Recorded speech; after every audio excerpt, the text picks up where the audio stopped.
We're back up in the northern side of the where you left us. Has anyone even played since we played?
Well, we can talk a little bit about our plans going forward.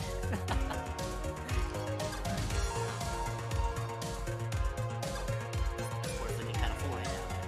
Except he's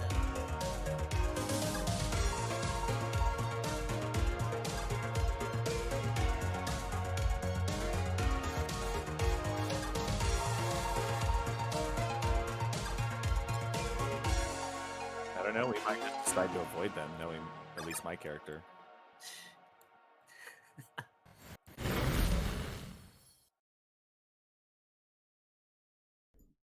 One other shadow elf in the other party. You guys, how is Itzo gonna react to other shadow elves? Is he like suspicious of them as well?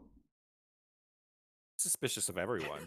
I mean, like, who isn't he suspicious of? yeah, it's not about whether they're a shadow elf or Hmm. they're human. Just that Although I general. think he particularly kind of doesn't like humans. I don't know why. He just Ah. doesn't like. I guess because he fought in the Great War and then he Mhm. deserted and all that stuff. But he kind of doesn't like elves either. I think he just doesn't like people. He's a loner, with the exception of Haufu. Yeah, he's just kind of a hater, an emo hater. That's sort of debatable whether he likes Hopful or not, too. I mean, Membership of convenience, you know. he might kind of turn around. We'll see how the story goes. But at this point, he's pretty down on his luck and he's pretty pissed off at the world. So Or at least, I guess, tolerates. For the most part. I mean, you need other people. It's not like he doesn't have plenty of stuff that he needs. It's like he doesn't make his own bows or swords or. Right. So we begin again in Vangroth. So Itzo, you've decided to go down to Jonas's estate or residence and stake out the place. The Jonas house.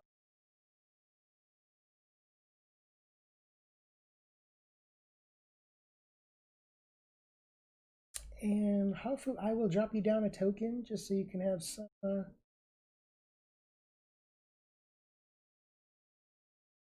good.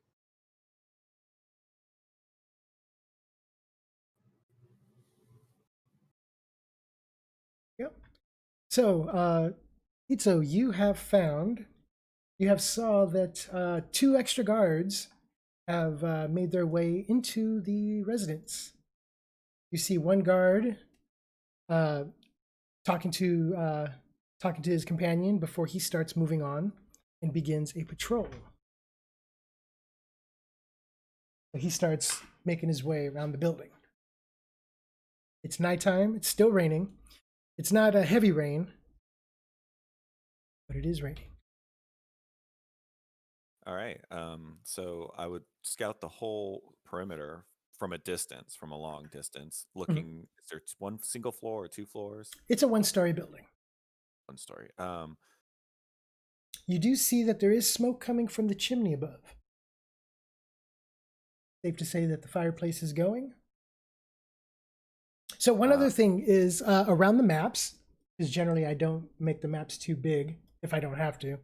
I give, like, you see how like you're outside the borders of the map? Yep. That's more of a safe zone. So if you want to patrol outside the borders, that's perfectly okay. I see. So like here is fine? Yeah, if you want to go right there. I just want to see what the exterior looks Yep. like more than anything. Yeah, you managed to make your way around the building. Shouldn't have any confrontation with the guards. I go out of my way to avoid him. Yeah, you managed to sneak past him as you're scoping out the building. That shadow elf sight distance is amazing. So you come around the building and you see that there's a window in front of you.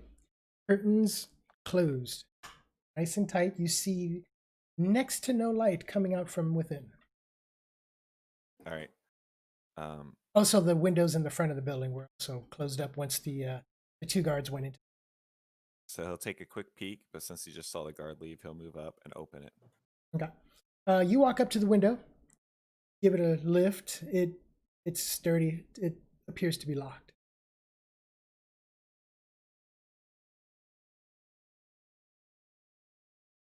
Retreat back for a second. Okay. You managed to break back away. I guess around this time is when Haofu is like doing his reading Flipping some And- coins. and get some vibes. Yeah. Just curious, what time of night is it right now? That is a good point. Time it is. I'm gonna say it's about 9 o'clock at night. Okay, cool. So I see there's two doorways, one doorway in the center, one doorway on the right. Is that like a window on the top of the housing or something? Ping it so I could see which one exactly. Okay, yeah. So those that one and this one are windows that were closed, the blinds.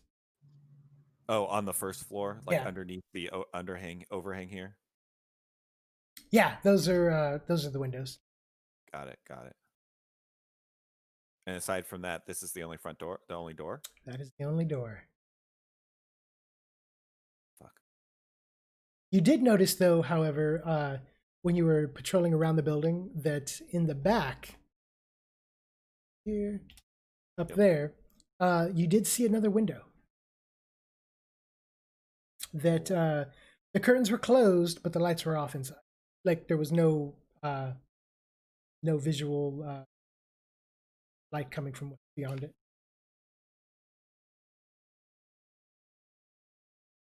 All right. Well, I know there's a guard on patrol, so I'll wait for him to pass. Okay. You start hanging out for a moment. And it's Um, always good to take a moment to observe the environment too.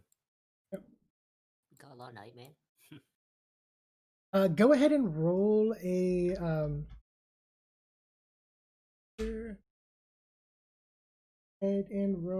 a perception.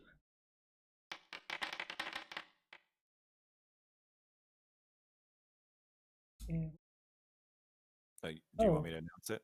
Yeah, I got a 11 modified.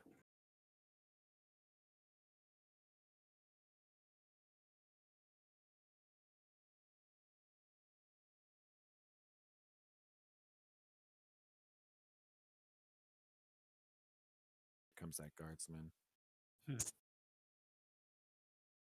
okay.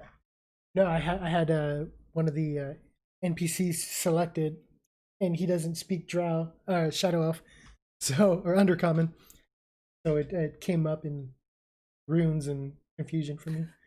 I was like, Like, what's Um, going on? yeah, so you hear voices coming from within, a little bit of laughter, and then as of course you see the guard patrolling around the building, making his way around. He doesn't look like he's paying too much attention. He's just kind of like looking around, looking like beyond like the vicinity. Very comfortable in his patrol, very lax. He doesn't have a weapon drawn or anything. I believe. He has a torch or something, right? Yes, he is carrying a torch. And you do see a longsword on him. Ooh. Bloody signs. Seriously. Here's our big chance. I better not screw it up. So, Hafu, were you making your way back towards this general direction? Yes. Once he's done his little his fortune telling thing up top or divination, he's gonna make his way down and try to stay around the perimeter and try to see if he can find Itzo without obviously getting too close. Okay. Possible. You This is enough for screams and yells and okay. Yeah, so you And- see the guard starting to pass you by. And I wanted to mention that we also have like a trouble call, which is like I'm going to hoot like an owl. We Mhm. have like our little call to each other, So if I hoot like an owl, that's just me saying like, I need you to come in here, basically. Help! Help! Like that's our kind of quiet version of like, I need you. It's time to come in here. Okay. Yeah, so Actually, that won't call. you make your way up to the window. All right, I'll listen again. Does it sound like the laughter's on the other side? Yeah, it sounds like it's a distance away from where you're currently at. Okay. I'll try to open the window carefully. Okay. You start, you look at the window. It's a sliding window. So this one, you grab a good grip on the window and start to push, and you notice it slides. And it begins to open. All right. Making, Take a deep breath and step in. You start to climb in. Go ahead and roll a stealth check.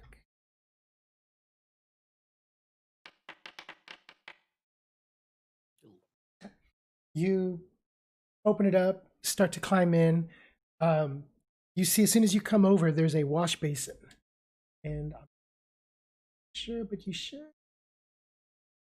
be able to move in. No, I can't step myself in. Not gonna let you in? No, not when I press down. And he'll slide the door shut or the window shut.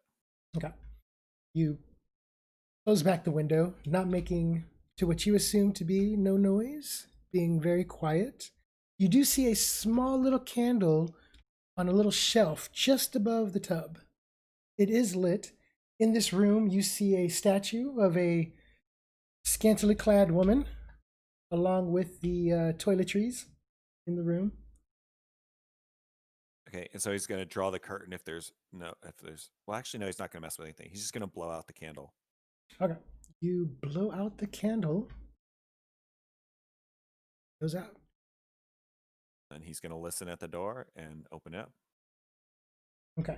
You listen out the door, and you hear commotion out in the next room.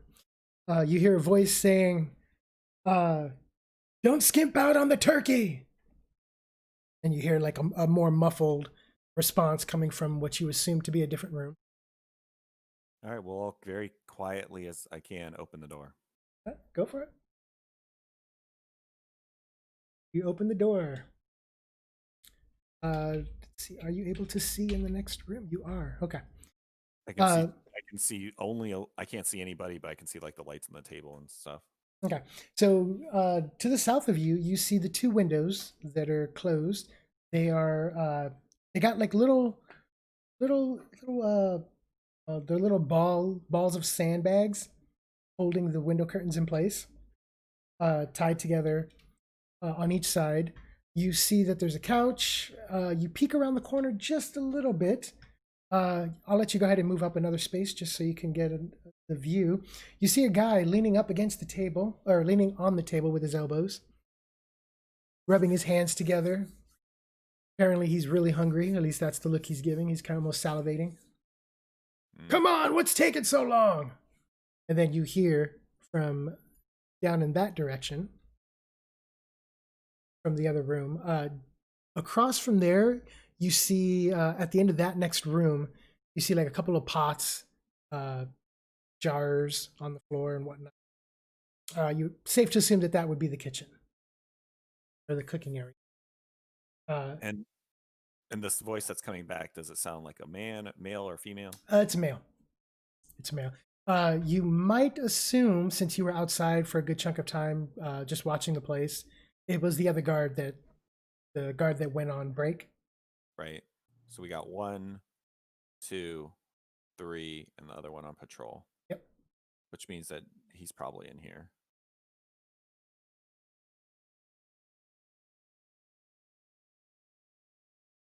So so okay, so Itza's gonna kind of fade back in here and go back to the bathroom. Okay. And what is this to my south? Is it like a tub or something? A Yeah, table? that's the bathtub.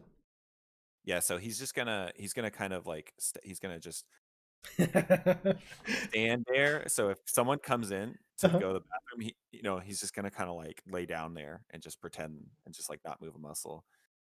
So he's just kind of kneeling there right now, and he starts thinking to himself, and he's gonna think about this window over here. Mhm. Uh, d- if I had to try to enter it, I guess there wouldn't be much way to do it without making a lot of noise. Right. I guess Being that there was no light coming from that window or coming out, you assume that it was tied the same way that the ones in the living room were also tied, with the little Okay. sandbag twists. I'm for some reason I'm not I'm Mhm. not grasping the concept of what that would do. Basically, the sandbags are like little weights to hold the curtains flush, Uh-huh. as if you had like thumbtacks to hold the Oh, curtain down in place, okay. so no light would escape. Ah, I see. I see. Okay. All right.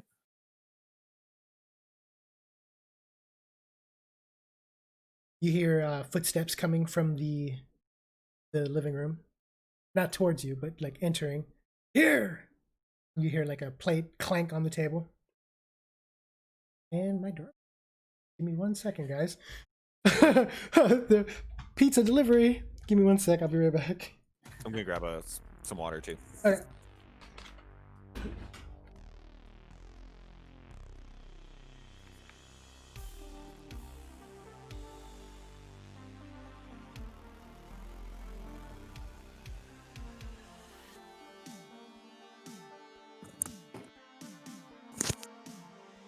I want you to know that I blame this all on you. On me? Yeah, What did I on do? you. Hey, you're the You one got that's like, me we into should this just mess. go, handle this real quick before we do something else, It'll be quick and easy, right? We're just extorting someone for information and robbing them blind. It's like easy mission for first levels. Well, I mean, theoretically, I'm doing pretty good so far, I think. yeah. Well, you haven't gotten caught yet. It's always a plus. I could also levitate onto the roof and try to seek an entry point through the roof. There's got to be like some way to get through the roof too. Or I just wait them out maybe until they're done eating. And everyone's awake. That's kind of weird. It's only 9 o'clock, maybe, so. Hey, you're on your own, man. Don't give me any clues or hints. I think I'm just gonna chill in the tub and wait for everyone to go to sleep. All right, I'm back. Just curious, how far away would it, or how long would it take me to be able to get on, like, in the area? I guess it would depend on maybe Iso's actions. It depends on what time you decided to head down there, like in time correlation to when he was breaking and entering. I'd probably say at least like an hour. Before? Minimum. Yeah. Okay, then yeah, you would be there already. Oh, okay. It would only take you, if you walk from corner to corner on the town, it'd probably take you like 10 minutes, maybe 10, Oh, okay. 10 15 minutes. It's not very big. I know on the Gotcha. map it looks big just because I have everything spread out, but the reason for that is because I expect the town, the village, to grow. To give me a little leeway to add on without having to redo the map every time. Yeah, absolutely makes sense. That's about Yeah, like kinda 10 pic- minutes. Gotcha. Yeah, because I picture it where I don't think Itso is interested, is kind of tired of all of Hafu's, Mhm. shenanigans, I guess. So he'd wait till he leaves before he decides to do his stuff, Doesn't take that long to complete, and then he'd probably go and try to make his way over. So Okay, yeah. I mean, by this point, being that you circled the place, took a little, watched the patrol route, you could probably be there right now if you want. okay. Yeah, I think he'd probably end up going probably hang out towards the north end, just because there wasn't really only a door in the front and Mhm. windows and guards were there. So he'd probably go to where he thinks Itzo would most likely go in from. So probably, well, he knows like the window was openable because he tested himself, I think, Yeah, you for did. the bathroom. So Mhm. yeah, he'll probably just wait up there and just kind of circle around look at the perimeter guards to see like how long his patrol would be, and Okay. just kind of lay in wait in a tree somewhere up north where he thinks Itsu would probably leave to, assuming that he would not make a commotion inside. Gotcha. Okay, yeah. You can there is a tree up north as well.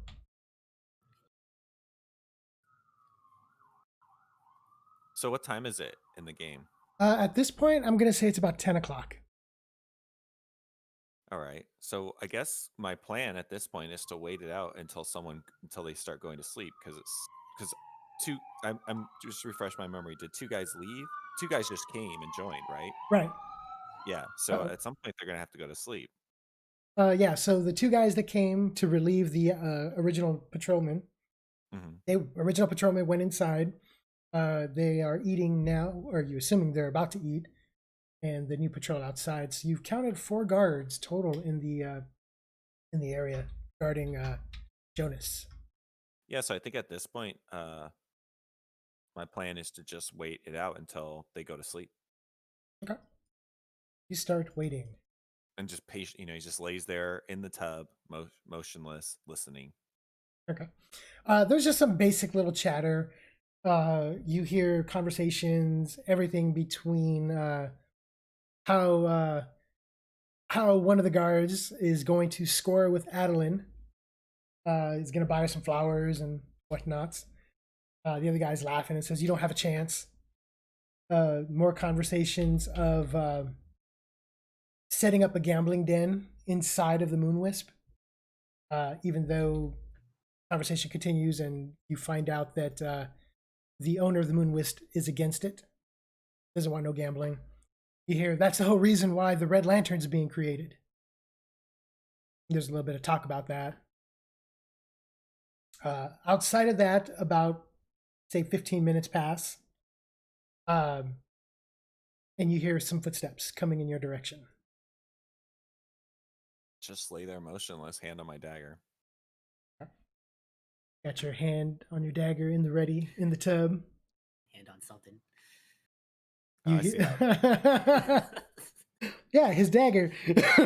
So you hear the door open up and then close. Just out of curiosity. Oh, okay. So you see one of the guardsmen walking up. He walks up and he's like standing over in front of the toilet there, and he starts you hear his unshuffling, and his back is to you. So he's standing up and you hear he's motioning, unshuffling, getting ready to relieve. Yeah. A moment later, the sigh comes as you hear the stream. Doesn't notice you. Just laying there. Huh? Just real quick, is there any sort of light coming out of these windows if I'm parked somewhere north of the house right now? There is no light coming from within the bathroom or in the back of the house. You notice that the window to the kitchen is the curtain is slightly open now, just a hair. Okay, is there any kind of light coming up from there? There's a little bit of light. Okay. A little bit of light. It should be showing. Well, I guess your line of sight from there. But yeah, there is a little bit of light coming from within the kitchen. Oh, okay. Oh, I think if I move a little bit, I can kind of see. All right. I think at this point, Haofu is going to retreat somewhere a little further back, pulling Deputy with him. Okay. He's a little bit worried about nothing is really happening right now, so he's gonna go find somewhere to park Deputy somewhere a little further away, as well as like his big bag. He's just gonna grab his short sword and dagger essentially, and string up his crude hunting bow, short bow, and kind of make his way up back to like a post up north. Okay. Just kind of prepare for, I guess a long stakeout. Prepare for the inevitable. Yeah. Speaking of which, there you go. You should be able to. Oh, cool, nice. You should be able to move him as well. sure if it'll. But you should. Oh yeah, I think it's good. Yeah. So do the guardsmen have like armor or anything? The gentleman in the bathroom with you does not. He's just in some regular clothes and a hood. No armor. He has a short sword across his back, though. Always with him. Shortly after he finishes, he goes over to the wash basin, grumbles something about there never being any light in this place, and mutters something about. He mutters something about. I hope he didn't make too much of a mess, and if he does, he'll blame it on Kevin. Always Kevin's. So, and then he walks out of the bathroom and back into the living room. Okay. Well, yeah, I think I'm barring something too crazy happening. I'm probably gonna wait like 2, 3, 4 hours, something like that. Okay. You wait. Haofu sometimes starts to pass. You just gonna hang out as well? You don't I hear think any after commotion. after a certain amount of time, I think he's gonna go kind of circle back to the front and maybe try to take a peek at the two guards to see if they're the same people that he saw earlier. Okay. You make your way back to the front.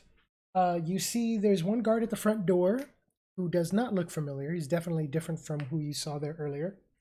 And the patrolman on patrol is also a different face. Okay. All right. He's gonna try to maybe position himself more towards like the west side of the house, pretty far away, and gonna keep an eye out on see if more people are gonna come up and down the road towards this direction. Okay. In case there's a guard change. But yeah, he'll kind of keep Lucy on like the northern side of the house and on the road, like kind of splitting his attention between the two. Okay. That I guess works. he'll also try to bring up like a count if he can for how long it takes roughly for the guy patrolling around, so he roughly knows like how long it takes him to circle the area. It usually takes him after some time. It usually takes him about 5 minutes to go across. He's not in any particular hurry, or you do notice. I mentioned earlier that he's not too worried about anything happening. He's got that nonchalant walk. He's like looking on the floor. He does have a torch with him though, but he's like just looking around, looking at the stars. You know, pretty much everywhere except for where he's supposed to be looking and paying attention. Gotcha. You would assume that he has that nothing ever happens mentality. Mhm. So he doesn't have to worry. Easy money. Gotcha. Yeah. After about 2 hours, the guard on patrol stops and he's hanging out on the front with the companion, and they're just talking about anything.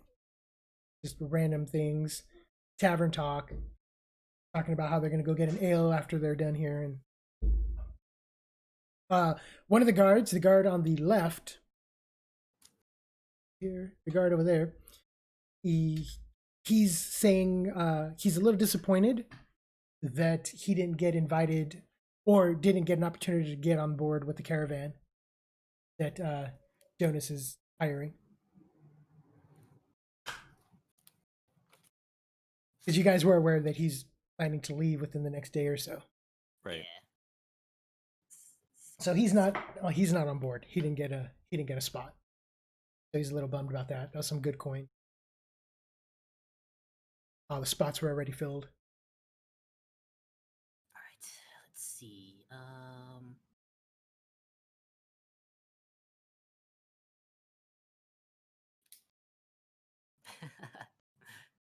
I guess Haofu will consider his options and wait a little bit longer. See if Itzo makes any sort of move. Okay. About 1 o'clock in the morning comes around.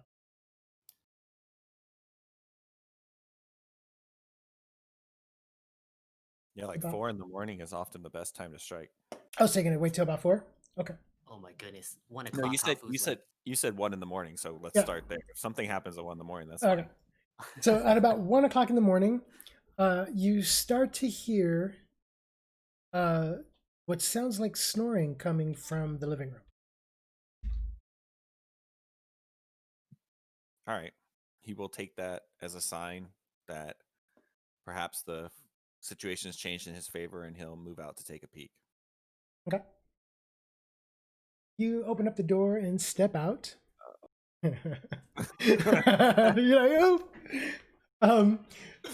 You see laying on the couch one of the guards.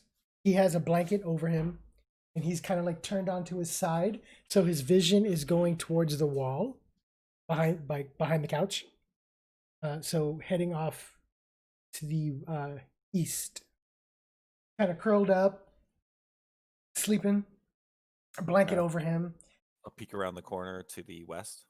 You peek around and you see the other guard sitting up against the wall, leaning back on his chair, eyes closed, arms folded on his chest, with his feet resting on the table. But the guy who's snoring is the guy on the couch.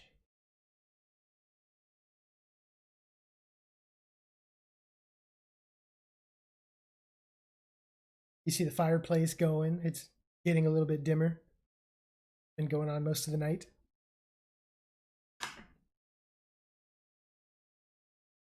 When Half outside is kind of like crouched on one knee, but he's like so like his muscles and joints are starting to hurt. He keeps on having to constantly like readjust his like sitting position. And he's And he just soaked from kinda the rain. He kind of eventually just sits on his butt instead, realizing that like, all right, getting kind of drowsy. You know, like has the crappy cloak like pulled over him, cuddled up. It's getting kind of grumpy now. You start doing that. It's around that time, Haofu, that you do notice that the town guard makes a patrol by. Town guard. Whoa. Okay. Different guards, not a part of the estate, but you just see about 10 guards coming from the eastern gate, swapping out patrol and leaving. Okay. Gotcha. Do they make any do they wave to each other? Do they make any say hi to each Oh other? no, they No, two different groups. Yeah, they just kind of walk in and then they're heading towards the dungeon, the guardhouse. Gotcha. Okay. But they the do two pass by. guards are two Hmm? guards are still at the front. No one patrolling the house anymore, correct? Right, no one's patrolling. Do it. All right. Hafu gets a little impatient now. Kind of gets up, Hmm. thinks about getting ready to go, and starts to creep his way up very slowly, keeping kind of trying to crouch on the ground as much as he can, despite like the knee joints. He'll try to get up to like the kitchen window, but stay out of view of what's going on there. Okay. Yeah. He'll start like trying to like listen, do like the regular stuff if you get anyone talking or any noise or commotion. Okay. You start making your way up. You don't hear anything leading up to the kitchen. You get to the kitchen window. Yeah. Okay. I'm not sure if the view is changing. Oh, yeah, it changed for you. Okay, I can see from there. I think a little bit angle inside. Yeah, you see inside the kitchen, you see some leftover food out on the table. The stove is still emanating some light. You do see like some pots and pans, various little food items on the table, but you don't see anybody in that room. Okay. It doesn't sound like there's any talking or any other activity going on. You kind of like listen in a little bit, and you hear the faint sound of snoring. I have to take a pee break 1 second. Okay. I'll be right back. Okay. Yeah, he's looking for mostly just like if there's any conversation of anything like loud noise. He's gonna start making his way over to the bathroom window over here. Okay. Instead, I think he just one where he tried opening before, right? Mm-hmm. In the back. Yeah, that's. Oh, I see. Okay, gotcha. Mhm. You make your way around the back. As you're walking, you don't hear any patrols, so you're assuming that the guard isn't patrol at the moment. And he hasn't been for about a good 30 minutes. Okay. So. I think what Huff was gonna do now is actually do his little like the little owl call sign outside, Mhm. see if Itsu is around the area to see if you can figure out where he is. Okay. Are you getting closer? Are you getting close to the window and doing it like at the window, or just from where you're at? Um, he'll probably do it maybe in general area because he's not exactly sure where he is. He could still be kind of outside, so Okay. he's gonna try to like park himself maybe somewhere like like around this corner and just kind of doing like a general area. Okay. You start to do your howl, your owl call, Hoot. Yeah. your hoot. Um.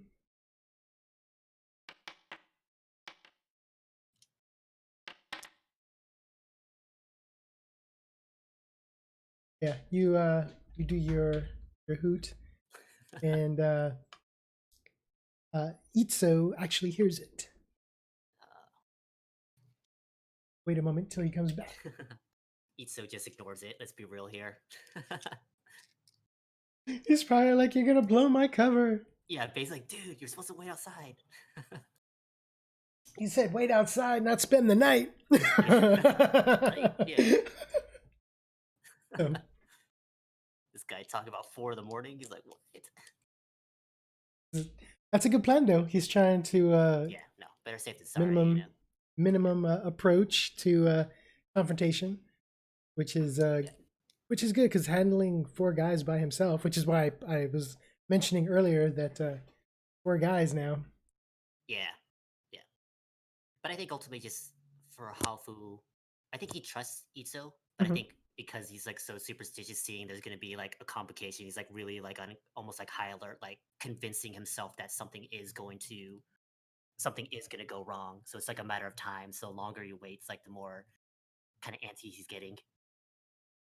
So Itzo, as you're just looking at the environment in the room, you hear an owl call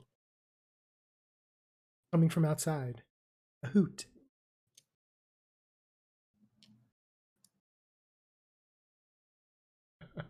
He'll go back and slide the window open, Okay, you slide the window open. and can I like peek out more than I can currently see? I mean, I Yeah. figure I can probably see him a lot easier. He can see me, obviously. Okay, you should be able to move out now if you want.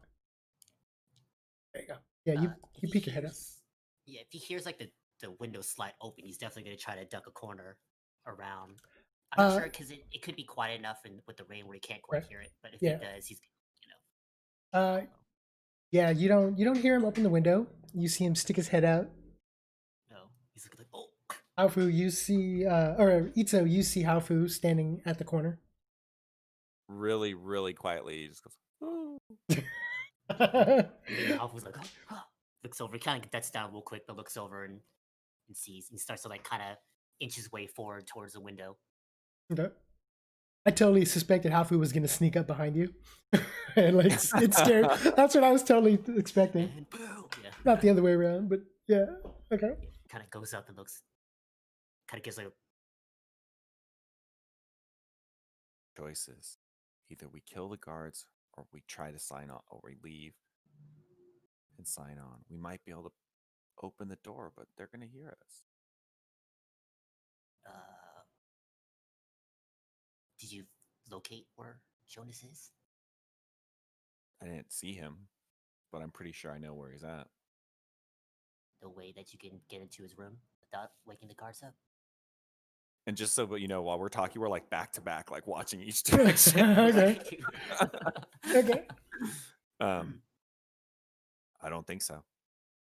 Seems unlikely.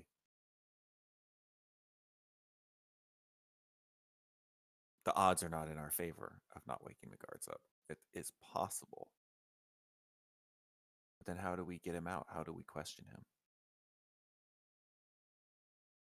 Thought that was your expertise. Are you ready to do this? You ready to do this? Do what? I've been sitting Let's out in the cold rain for hours. Let's go. Okay. This is Covered going in- down. Uh-oh. So Itzo climbs back in, and you know what? I'm just gonna move the water base. I'm gonna can I move the water basin out of the way? So I don't accidentally trip on it and make a bunch of noise or something. No, it's kind of like on a little wicker basket, so you could just like move it aside. So, yeah, he'll just move it to the other corner of the room. He's like motions for Halfu. All right. When Itzo's kind of made up his mind, Halfu starts to get a little more serious look on his face.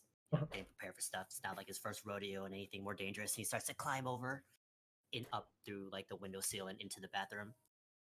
Go ahead. Sort of like Does it look like there's like, oh, I guess he can't see because it's not lighted in here right now, right? Right. There's no light. Well, there's a little bit of light coming from the door.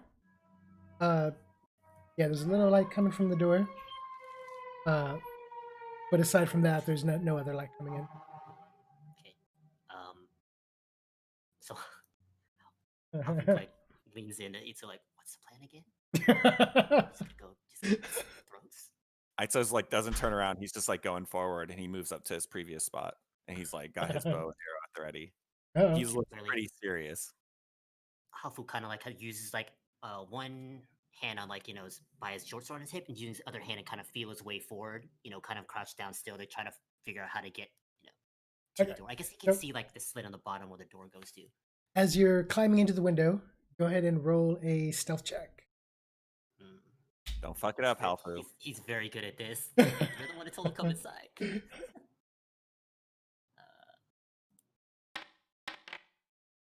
Oh, okay. So as you start to climb up, it's not too high of a lift to push yourself in, but as you're coming in, your knee bangs up against the wall, startling Itsu. There's a little bit of a bang. He like turns around and draws. And he's just, Kind of like cursing sound. He's like My tries to knee. attempt to get him all the way over and inside. Okay. and when that happens, Itzo kind of like undraws the arrow, and he goes for it, and he's like starts helping him through. Okay. I swear to God, old man, you're gonna get us killed. This was your idea. He's trying to like accepts the help, kind of laboriously get his other leg over through the window like Okay. inside. You managed to get in. That being the only issue that you had. Cool. Can I move myself inside? Yeah, go for it. Go ahead and move. It's like just south of here. Yeah, I don't think I can go through. I know that was a mistake. Go ahead. Okay. Did it? Okay. Yeah. So as you start to climb in, you get in, you stand up, you hear footsteps coming. Or Itzo, you hear footsteps coming. Hafu doesn't hear it. Half is grumbling to himself, trying to like dry himself off a little bit. And Where does it sound like they're coming from? Can you ping outside. outside? Right. Like the front door kind of outside? No, sorry. Okay. You hear it from over there, and the window is open with the curtain still open. All right. I'll move up to the window. Mhm.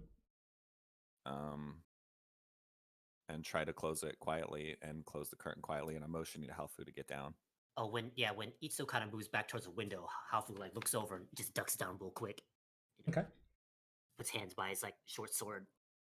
Like kind of, I guess I can see him like if he's by the window, putting his back towards the window, so the window's like above him. Mhm. It's like waiting here to look to see if anyone pops in. Like. Okay. You back up. You close the window. Fix the curtains. As you see the guard and a torchlight coming by. Passes, doesn't say anything. Any motions for Halfu to come with him? And Halfu's he's like extra careful. Yeah, and Itzo is kind of like running. This is the third time he's gone back and forth since you've climbed through the window. So he's, like, he's starting to like also realize that he's moving around a little bit too much, so he's trying to slow himself down. He's trying to really tell himself like, okay, be patient, go a little bit slower. So he's really trying to redouble his efforts at taking his time, doing it right. You go back up into the main room. Excuse me. Yeah, you see that the noise and everything that you guys have done, nothing has changed in the living room. The guard on the couch is still snoring. The guy on the chair is still rested up, with his arms no longer. Well, the one thing that did change is his arms are no longer on his chest; it's on his back, on the back of his head. All right. So Itzo is going to point at Halfu. He's going to point at the guy on the sofa. And then he's going to start creeping into the room with his short bow drawn with his arrow on the guy on the far end. And if he wakes up, I'm going to shoot him. Okay. Hafu like definitely shakes his head over here, and starts to. Oh, actually, let's see. He'll actually pull out just his dagger, actually, something really quick and small and short. It's gonna like really like inch his way over as Mhm. quietly and as slowly as he can to the target that Itsu is pointing at. Okay. Let me know if you want me to stop moving or something. No, go for it. Where Oh, are you can I going? move myself in the room then? I Yeah. guess I can't quite see inside yet. Oh, okay. I'm not sure which one were you talking about. The one by the table or the one on the couch? I don't know, man. I role played it out. What did you get? roll, Eat roll Just intelligence. No. Okay. He's gonna go towards like slowly make his way up to like the guy on the couch. Okay. You make your way to the guy on the couch. In Itsu's. Oh wait, which one? Where's his bow pointed at currently? The one on the table, by the table, correct? Okay. And Itzo's gonna pull his bow back, and he's gonna like hold the bow and the arrow kind of like together, pinch it together, and he's gonna try the door as Okay. quietly as he can. You reach the door. You get a good grasp on the handle. Give it a little twist. It's twisting. I'll open it up Hafu- and try and stealthily go inside. Hafu's gonna stay by the guy that's laying on the couch, like basic dagger ready, like not quite like on his throat yet, but he's gonna be watching. If there's any noise, any commotion, he's gonna come up and basically like Okay. attempt to. Okay. You open the door. Go ahead and open her up. You see a small candle hanging on the wall. On that wall. It's very dim, not illuminating very much. You do see a figure in the bed, under the blankets, curled up, off to the right side of the bed. Perspective is, if you can see. I can't actually see anything because Okay. I haven't gotten to the room yet. You can go ahead and take a step in, and that'll count as you being back. Got you. Okay. So yeah, as he steps in, he's gonna again with his arrow pinch. He's gonna motion for Halfu to come. Okay. He's gonna trust that Itzo is going to have his back, and he's gonna keep his eye on the guy on the couch immediately, kind of like dagger ready. So if he stirs, plunge it to his heart or whatever, and basically like put his back to the guy at the table, Okay. and go like around like this way. And I'm just gonna cover the door as he comes in, and then shut it behind us. Okay. Excuse me. Yeah, so you make your way around into the building, into the room. You see a fairly nice looking room. You see a dresser, a wardrobe little dresser thing at the end. You see, here's the thing you guys notice, and you notice that on every side of the room, there's mirrors. Mirror to the right of the bed, to the left of the bed, and in front of the bed.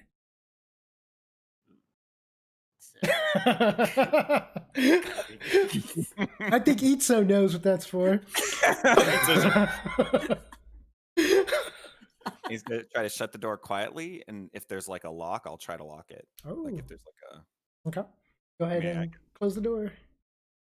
You have the power, and you lock it. There's a little latch side. and he's gonna creep over to the light. Well, I guess you. He goes up to the light. He's about to blow it out, and he looks at Halfu.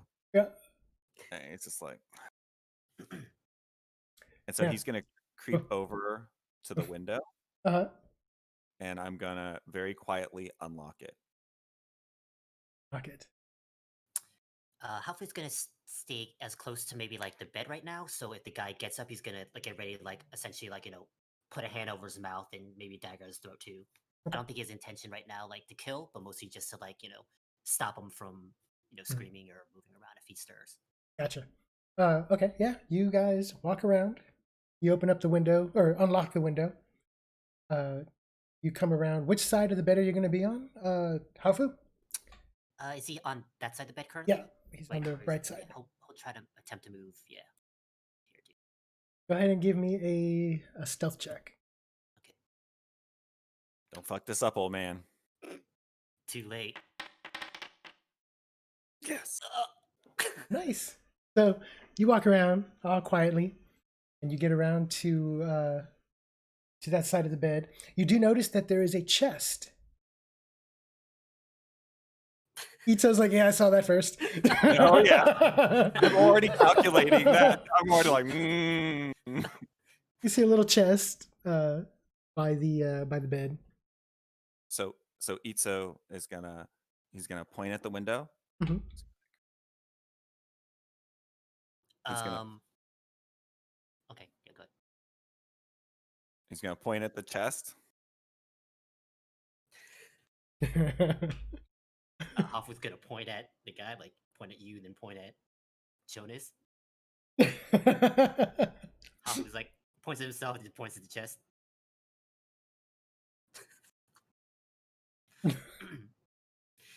Let's see. Itsu's gonna, or sorry, Hafu's gonna kind of reach into like one of his little pouch and pockets, gonna get like a piece of like little cloth and start to like wrap it like around his face and pull up his hood a little closer. Good job. Okay, so you like cover up. Yeah. Itzo, you are outside of the light radius. So if for whatever reason he wakes up, he not necessarily would see you. So you are outside of that light range. So how are you guys gonna go about? Go ahead. So Go ahead. I've been talking a lot, so go for it, man. Hafu's gonna like gesture towards Itzo, and I'm not sure if he has something, but he's gonna start wait like for a little while until he hears like or maybe if he can see like the torchlight from the patrol coming by or hearing a commotion, and then from there like kind of signal like like 5 minutes to kind of get our stuff before he comes around again. Right, because we I'm want not to sure. hope. Let me know if I'm giving too much like information and That's working. 'Cause we want him to hopefully be on the northeastern side of the house when we try to gag the guy and exit. Okay, so to do that, you'll have to open up the curtains a tad because remember they got the the curtains have the little sandbags attached. So to see outside, you'd have to. I mean, he'll just take like a piece of it and peel it back. It's like the dead of night, so Okay, let's switch if this. the torch goes by, it should be pretty obvious. Right.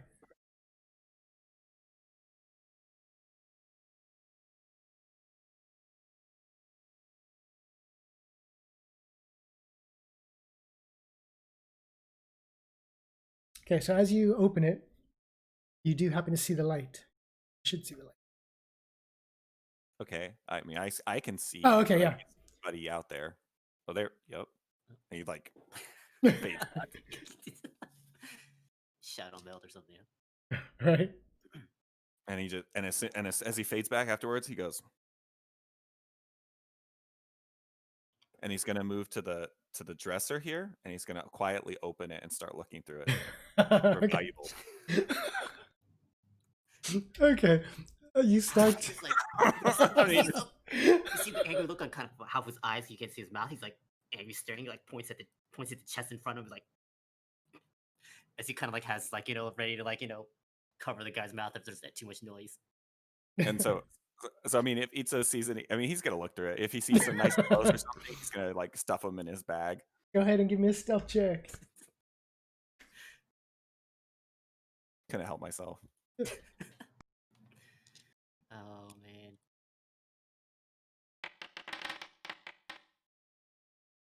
Oh, at least I have a good dex. Okay. True. Don't have like a minus like I do.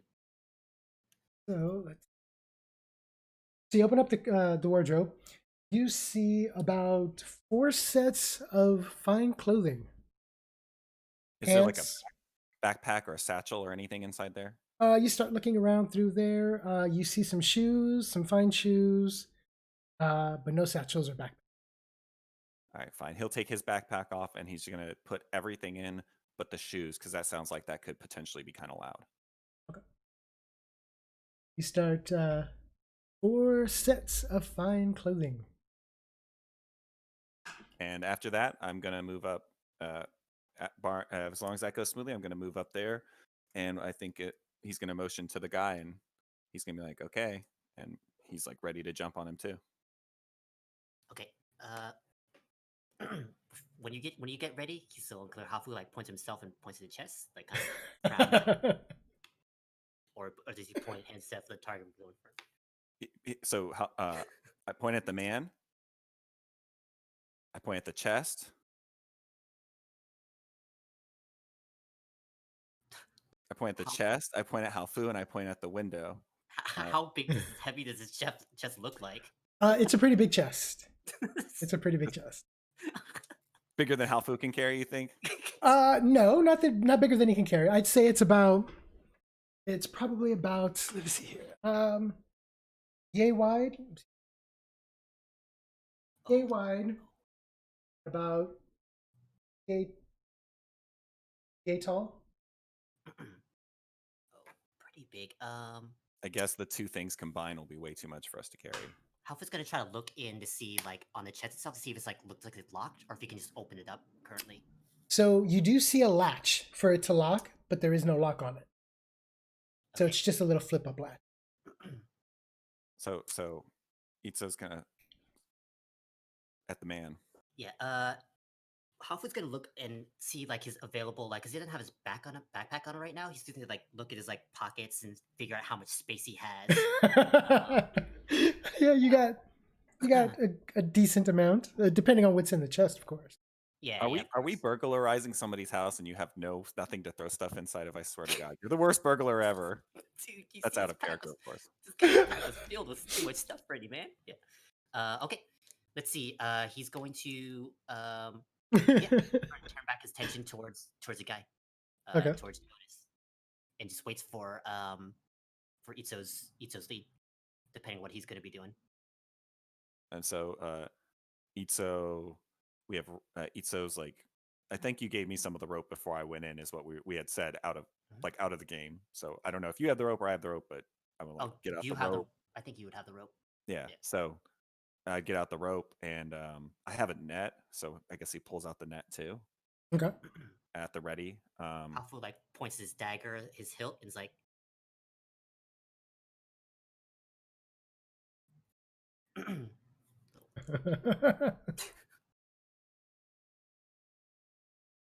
mm. Oh dear God! So All as I you know is guys, that was not good for us. all you guys see is as you guys are like giving hand signs and like ones and twos.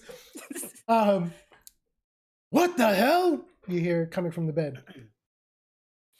Jump him. Hafu's gonna, yeah, You guys jumping? try to get like it. We're just gonna should get on him and try to wrestle him and subdue him and muffle his voice and all that jazz. Okay. Go ahead and roll me an athletics check, the both of you, for muffling him and to grapple him.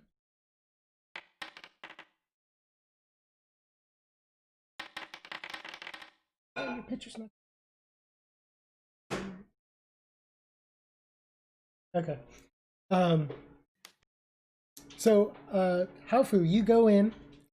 You try to like jump on him since you're closer to him, but Itzo like frog splashes him. I don't know if you guys watch wrestling or anything. I'm familiar with Okay, so yeah, you just kind of like pancake on him like to like, grab him.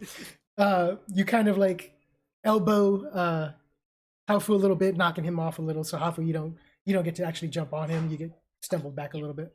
But Itzo, you are on top of him and you got him gagged, and he's like struggling. So we just bind him, wrap him in the net, whatever we have to do. Again, we're being as quiet as we can be. Yeah, I think Hafu, once he realized that Itzo's on top and got him gagged, he's gonna quickly take the rope from him and start like, binding up his feet, and stuff like that, in hands as opposed to. Okay. He's like nervously looking at like the door of where the guy's gonna come from. Mhm. You start pulling out the rope or the net. Which based Whichever. upon this, well, yeah, we're just trying to. I'm pretty sure it's pretty chaotic. So I Yeah. come with the rope, he comes with the net, and whoever gets there first, we just work as a team to get him bound up. Whatever Itzo doesn't have, Hafu's gonna try to take, and whatever part of the body's not trying to bind, that's what Hafu's gonna be going towards. Oh my goodness! Clearly, we're experts at this.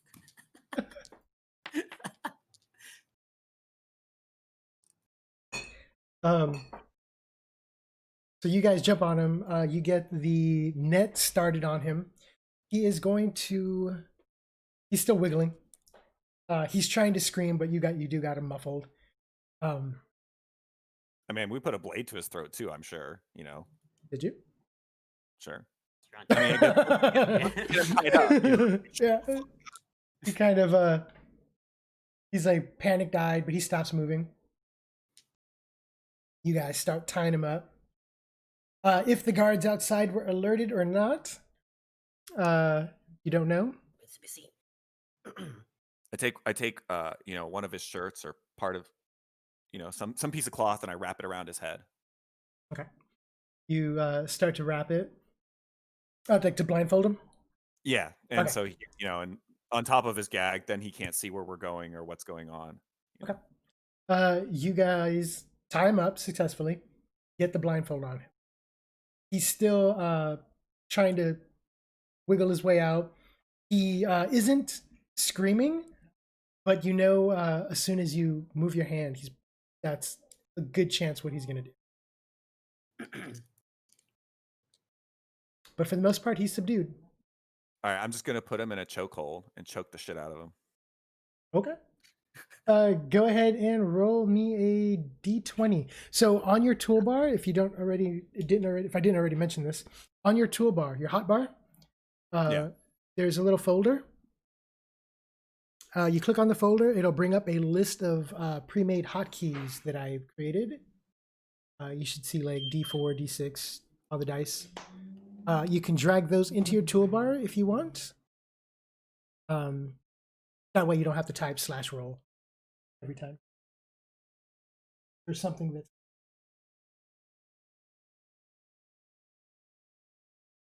if you don't have unarmed. Well, Itza, you do have unarmed strike, right? Or hand-to-hand basic, I believe, since you're. I think you're right. Yeah, Yeah, so you just go ahead and click the unarmed basic. basic martial arts. Yeah, Yeah. But just do the die roll, right? Yeah, just do the. Go ahead and click on the 2-hit. Oh man, I saw it roll off that one. I know. I was like, oh. Okay, so you got a 13. Go ahead and roll the damage.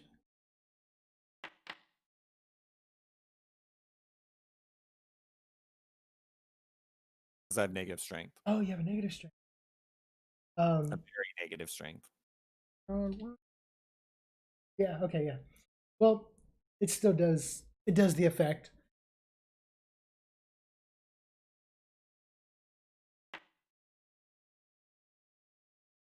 Okay, so Haofu, as you see Itzo starting to choke out Jonas, or you assume is Jonas, you just see him like struggling, and then like he kind of like gives a, since the only thing pretty much available is his nose to breathe. He kind of just like, you just see the slump. Presumably goes out. Okay, Haofu's gonna go up and assume if he's choking his Itzo's bow is probably on the ground somewhere. He's gonna pick it up and cover the door. This I guess that we came in from essentially. Okay. Just in case anyone decides to come out. So far, you don't hear any commotion from the next room, but yeah, you're at the ready just in case. Itzo, So, what do you do? Gag him and bind him and put the thing over his head and just like do it right. Okay. Again, Itzo's like one of those kind of slow and steady people. So he's not, he kind of slows himself down, tries to be really quiet, and then just like does it slow and steady. Okay. You secure him better on the ties. You make sure the blindfold sticks. Throw something in his mouth to gag him. And you're pretty confident that he isn't going or saying anything. All right, I open the chest. We're not leaving without the money, dude. I don't know what to tell you. Okay. I know things have been like a little chaotic right now in terms of like we're trying to determine, like patrols and stuff like that. But based on Haofu's understanding, if he kind of knows how much time has passed, if not, he's going to attempt to try to like quickly do the similar thing while keeping like an eye out on the door of what Itzo did earlier. Is kind of like do like a really small like little tick of the thing to see if he can see like the patrol pass Patrol by guy? again. Okay. You look out and you don't see any patrol on either side of the window, looking both north and south or east, but there's nothing. So, looking in both directions, you don't see the light. So either it's past or he's coming Okay. around. Okay. He'll put it back down for Mhm. now and just wait. Yeah. Okay. Still So you waiting for, open yeah. the chest. I think we're technically in the exact opposite position at the moment. Yeah, I think Halfu's more down over here. Yeah. So you open the chest. The chest doesn't make any noise, surprisingly, as you open it. Inside the chest, you find on the very top is a key. A bronze key about yay big. Like one of those old-fashioned cartoon skeleton key type looking things. It's pretty big. You see a big key. Under the key, you see 3 bags, coin bags. Yeah, I think I'm just gonna pull my back. I'm just gonna get my backpack down. I'm just gonna throw he's not even really looking at it. He's just Okay. throwing everything inside there in. Okay, you start doing that. Just remind me that Oh, you got everything in the trunk. Write it down. Don't worry. Hey, Notes. yeah. Is there any other things, furniture in this room other than the dresser and the chest right now? Just those things. Okay. Does it look there's anything like underneath the bed too? Is it like elevated or is it going? It all the is way to- elevated. Okay. You can look under the bed. From his angle right now, he's gonna try to maybe lean down to see if he can see anything of obvious note, but he's not gonna move from position. Mostly he's concentrating on the door right now. You look under, and since the struggle, you see as you look under that underneath the bed is a small little latch. It's a not a latch, sorry. It's a strap holding up, almost in modern times, it'd be taped up to the bottom of the bed frame. You see a dagger. Let's see. Hafu will do a really soft little clicking kind of sound to get Itsu's attention as he's rummaging through stuff. Mhm. And then once Itsu looks at him, he'll kind of gesture underneath the bed, kind of point with his chin or something like that from the kind of look. Okay. Kind of look underneath. You look underneath and you see a dagger with a sheath strapped with some leather straps under the bed. In easy access to grab if Haofu wasn't standing there when you guys, or if you weren't standing there when he woke up. All right. Well, I'll just take the dagger and throw it in the bag too. Okay. I mean, I'm assuming he tries to pull the whole thing, but the sheath resists. He just pulls the knife out and throws it in the bag. Okay, you throw that in there. It's as when you're doing that, you guys both see through the corner of the curtain. Oh dear God! You see the torchlight. Okay. I'm not sure if you guys can see it from. Yeah, I can see the. Okay. Yeah. And he's gonna scoop up the bottom end of Jonas since he's the weaker of the two of them. Yeah. Okay. Half will start to get ready. He's gonna wait maybe 34 seconds before trying to open the window because I think Itsu had previously unlocked it, right? Yeah, he unlocked it. Is it pretty easy to slide open? It's a lift up. Oh, lift up. Okay, A yeah. lift up one. So when Itsu starts to get ready to carry Jonas, Halfu's gonna lift up the window, not too fast, but Mhm. quietly to make too much noise, and then go over to grab help him carry the body out. Okay. You guys start to lift up the guy you presume is Jonas. He weighs about 165 pounds. So between the two of you, I think you guys should be able to do that. So yeah, you guys lift him up off the bed. He starts wiggling, trying to maybe get you guys to drop him. He gets punched in the head a couple times. Okay. Just for damage wise, go ahead and roll the unarmed attack.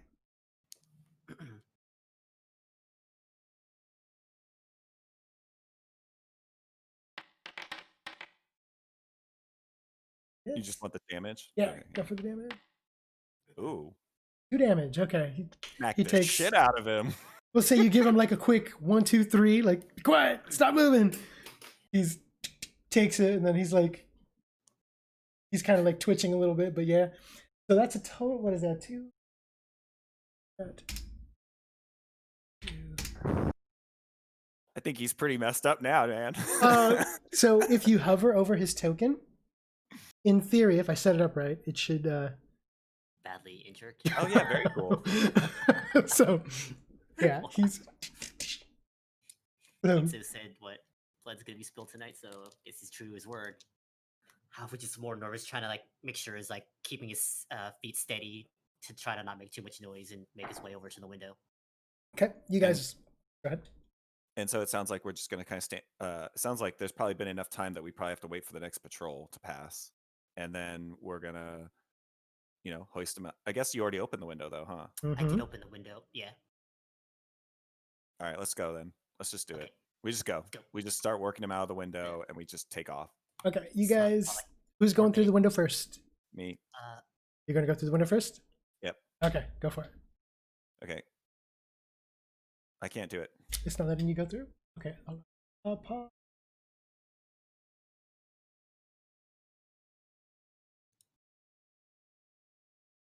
Okay. And we just work them out.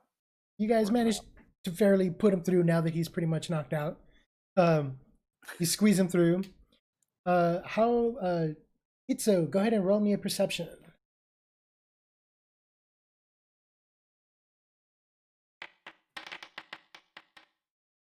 17. Very nice. So from the south, I'm not sure from your character's position if you can see it, but you do see the torchlight starting to come around. Okay, so he's gonna motion for Halfu to stop, Uh-huh. and he's gonna start to shut the window, and he's gonna go like that. After he shuts the window, he's gonna motion to Halfu like this, and then he's gonna try to move off outside of the range of as much of the torchlight. Like he's just gonna find like a little somewhere he can just like even lay down in the grass. Just Okay, like so you're gonna move out to the east. yeah, even if it's just like wherever I can, I'll just find a nice spot, lay down like almost face down, and just lie motionless Okay. in the dark.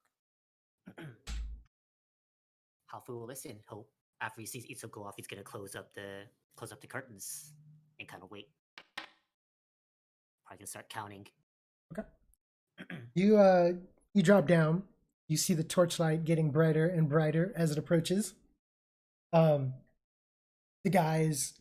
patrol guard is actually starting to whistle.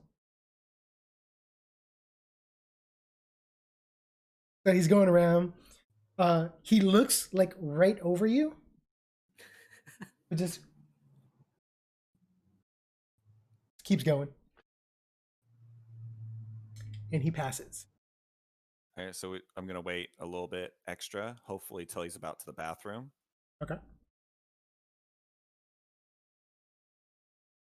Darn the drow vision, the shadow elf vision. I can pretty much see. If there wasn't for this house, I could see over the whole map. Yeah.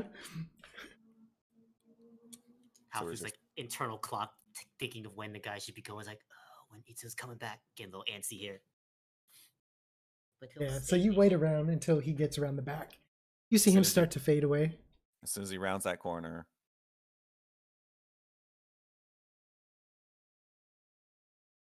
boom. And see him. Yep, Okay. I sure can. And then I start opening the window again. Okay, you open the window again. Afu, you see Itzo pushing open the curtain. Gotcha. So we don't. Currently, the guy's still inside here too, right? Yeah. So we got to like. Yeah. Okay, yeah. All right. Let's go, Halfu let's go, let's go, let's go, go. pulling him up to give him like his upper end over to like dump him over to Itzo. Okay. You start bringing him over. Both of you guys give me a stealth check. Moment of truth.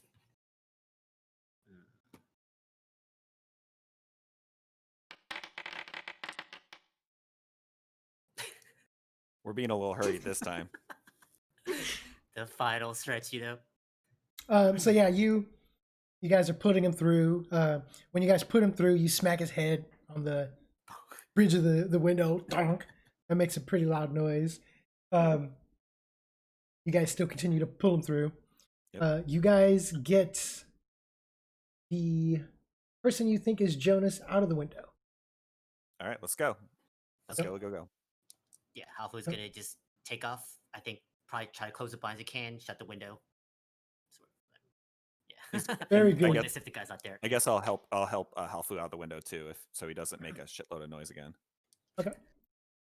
Yeah, you guys close up the window, curtains, close the window. You help Haofu out.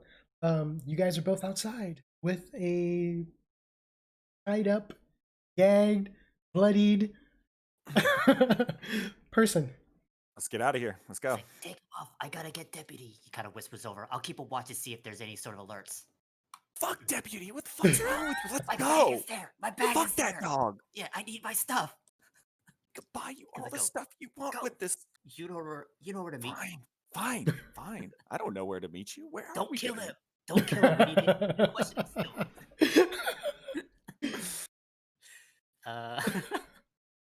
I guess it kind of like it was spread off a little bit, in terms of Mhm. of where.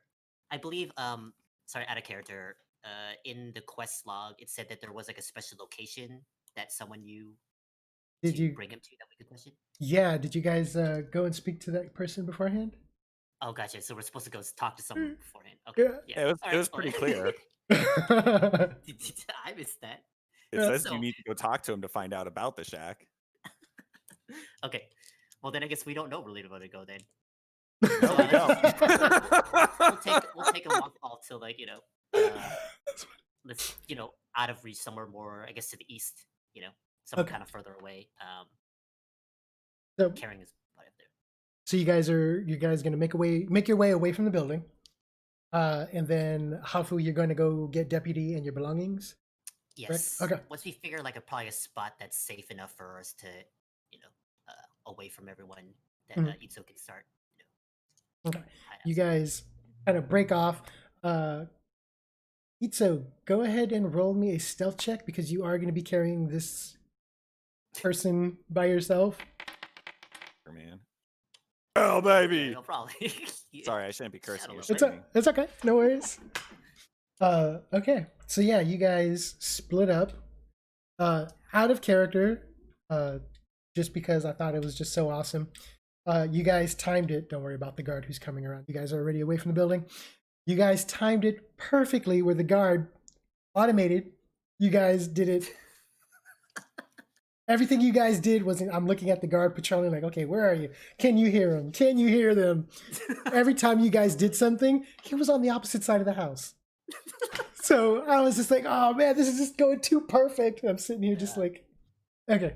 Let me I'm so lucky. put you Beginner's luck, yeah. guys.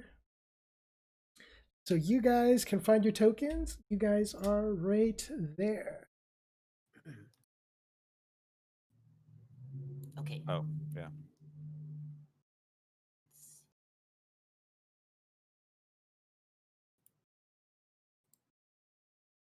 Oh, I guess where would deputy? Deputy should they're with you. There you go. Okay, there we go. Well, I guess I'm just gonna go south. That's South? what I would do. Okay. You start carrying him south. Haofu, you grab deputy, you grab your bags and stuff, and you manage. We'll just say you kind of scout around and you find Yeah, out just kinda see. where Itzo went. Okay. You Also, guys- if I get a chance on the way back, just keep it maybe a really quick watch over the The guards. Jonas's residence, just to see if they've noticed anything different or anything like that. Okay. But he's not gonna Uh, wait too long. Yeah. You do that. You go around, making your way south, looking at the guards. You guys get clear of the building. No alarms raised. Nobody knows the wiser. Wow. That went a little too perfectly. I was being pretty careful. I think. So you Not you guys- though. I was definitely not careful at all. How was it supposed to be even be inside? He's old. That's his excuse. I'm know, yeah, old. Yeah. So you got. and Plods up, you see, how full you recognize him in the distance, because there's obviously a deputy right by his side, soaking rain, essentially coming up to you. Well, It's really Itzo's sitting there with a purse of coins in his hands. He's counting them. Keep an eye on the Jonas is like, getting drenched, like unconscious almost, Mhm. Alpha Uh, walks up. He's like, no commotion at the residence. We're in the clear.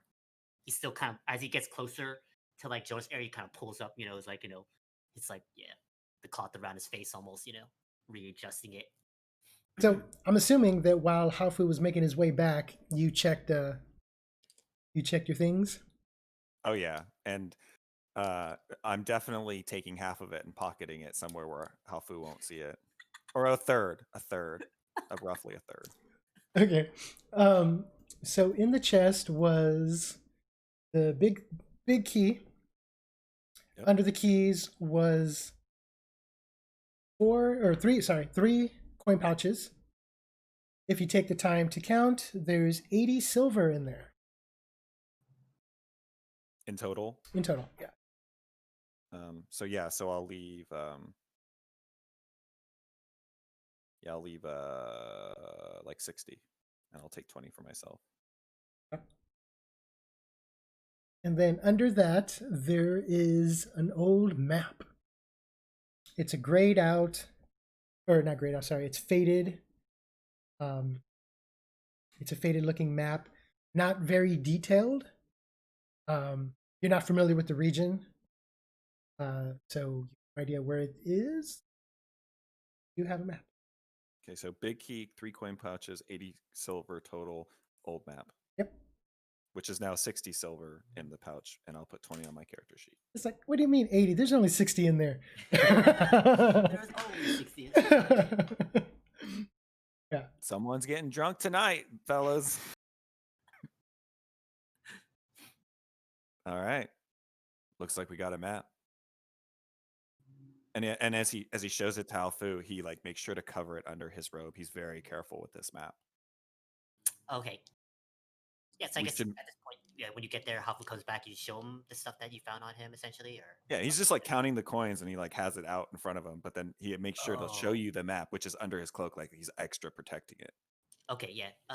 From the Hafu's rain. definitely interested in that. Yeah, he takes a peek over at Jonas to see like what is he just like laying down, like still unconscious? He's like awake now. Or... He's still unconscious. Oh, Still unconscious, knocked okay. out. He'll like He's still like- go up and still kind of prod him with like his foot real quick to make sure he's not gonna like wake up or pull one. But after Nah, that, then he's he's- gonna go over to like crouch next to Itsu and like the pile of coins under the rain under like tree, and kind of picks out the map. His kind of eyes wide a little bit. He's like, ooh, excited to take a look at the map at all. You said it looks pretty crude, like Yeah, the map itself is faded. It looks really old. The lines are fading. But it looks like it's more of a very poorly drawn area map. Not like of a region map or anything, but just more of a location specific map. There's any like markings on it, like saying like this is this town or anything like that, or It's not that big. It's literally like if you were to like go out into a field, a big open field, you just kind of draw out what's there in that specific field from that perspective. It's one of those things where like only the person who has the map and knows about it would necessarily know. like a certain individual that's unconscious at the moment. Yeah, that, or unless you have someone who knows the area in Broad in town, they might like, hey, that looks like something like that. Gotcha. Half will go into like his bag and it's kind of rain. He's gonna try to shield as much stuff from rain getting inside and kind of pull out one of those scroll cases, like open it up, and underneath like Itsu's like cloak, he's gonna try to put the little map inside to keep it from getting wet. Okay. Close it up and put it away. You safely secure the map. Kind of over then kind of eye the coin purse a little bit, but thinks better of asking for now. He kind of motions Deputy a little closer, kind of shelters Deputy now too as he crouches looking at Itsu. What's the plan now? What do we take him? Or do we question him? What do we do with him afterwards? Well, he could easily return home and just say that he went out to do something. As long as he doesn't raise the alarm, that's all that matters at this point. How Right? do we keep him from doing that? Well, we let him know that if he does, we're going to come back and I'm going to murder him. And bright side, you guys assume he doesn't know what you guys look like yet. Yeah, kind So of he looks hasn't around, hasn't seen you guys yet. In theory. looks at you and your I'm sure there's shadow elfy skin. He looks over at deputy. He's like, I didn't see the individuals, but I saw the dog. Yeah, It was an old dog. He's like, Two things.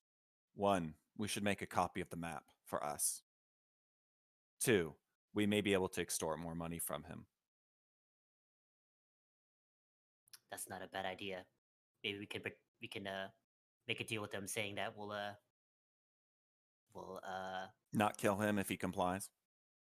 or maybe ask him to hire us on instead. And we've already Yes, proven like that his we're more his capable than anyone bodyguards. else in this company.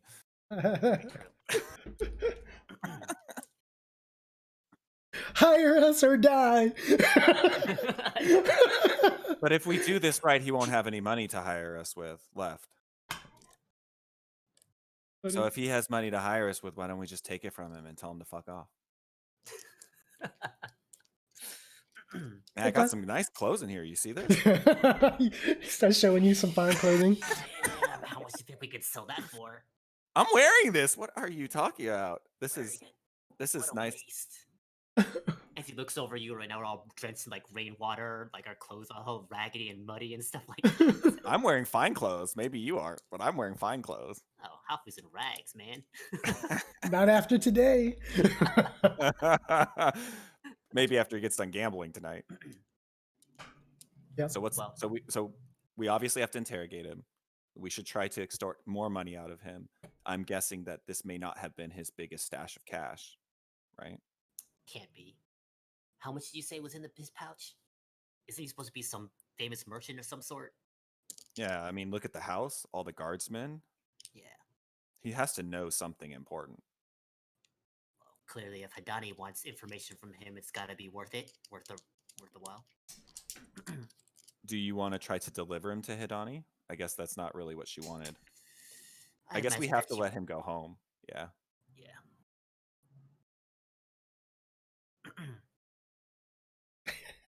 So I say, yeah, like I said, I say we just rouse him, try to extort him further, and send him back and get the info and send him back. Okay, maybe we can time to the tree, facing one direction, and we can set off maybe to his back of him on the side so he can't see us, and just question him. Just poke him a couple times with the dagger, let him know this threat is real. We just keep the bag over his head and talk to him. We don't even need to. I mean, we can stay concealed too. We should do double efforts. That makes too but much sense. That makes too much sense, Itzo. No, I'm just kidding. Yeah. I'll be honest with you. This isn't the first person I've kidnapped. So It would appear so. Okay, I'll follow your lead on this one then. But for Deputy sure, we looks should at least try to figure out, Deputy looks at the two of you questioningly as you guys are going back and forth, almost like, "Where's my mask?" so should I actually put our icons where we're at? Like, I want to go further. Yeah, up. yeah, go for it. There we go.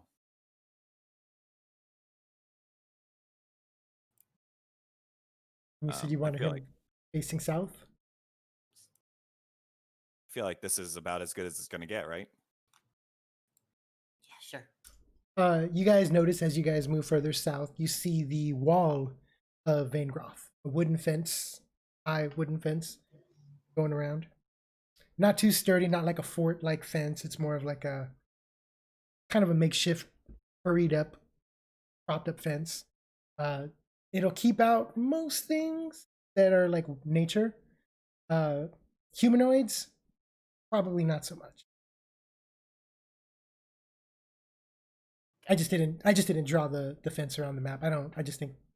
I think drawing out the fences or the walls just makes the map look aesthetically pleasing. At least for the assets that I had anyways. Yeah, it looks good. Yeah. Your maps are great. Oh. Yeah, seriously. Yeah, he's tied up against the tree. He starts coming around at this point. He's You're up, young man. I've done my part. Goodness. Let's see. Halfway's gonna go up. He still has his bag in his head. He's gonna kind of lean up to he's still gonna try to stay without on kind of to the side a little bit. He's gonna take out his dagger a little bit and kind of push it up against his side Mhm. Gets one of his rib. He Better kinda stop the stiffens. wiggling.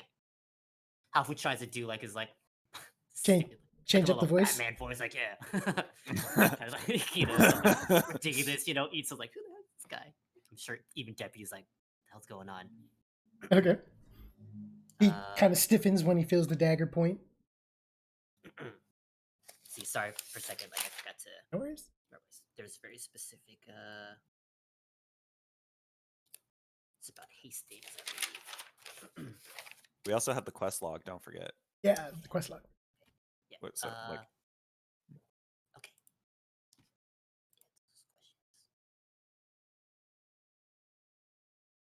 Gotcha. Okay, Halfuk leans in with the dagger once he starts like squirming a little bit. Mhm. It's like, let's make this quick and painless. What do you know about Hastings? Mhm. Mhm. I'm gonna pull down the gag. If you scream at all, he kind of pushes it a little bit in further, Mhm. almost more where it can feel like like it can kind of almost start to draw a little bit of blood. Okay. So he kind of lifts up the bag only just high enough to kind of reveal his mouth and kind of like pulls it down. It's like, remember. Okay. You lift it up. He's all, what's the meaning of this? What's going on? Who are you people? Stop struggling. It's gonna go in deeper. He kind of like Well, stiffens up again. He says, who like I put said, you up to this? let's make this Jenkins? quick and one more question. I swear to God. what name did he Tell say? me what you know about Hastings. Jenkins. Dingans? Jenkins? Jenkins. Okay. He stops. Jenkins put us up to this. Now tell us what you know about Hastings.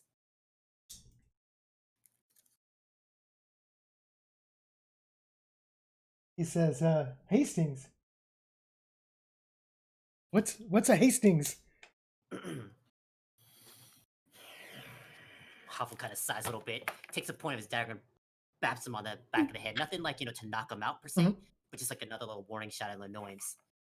Okay. He's, Rainy, I'm tired. You're tired. Just answer the effing question. He is I don't know anything about Hastings.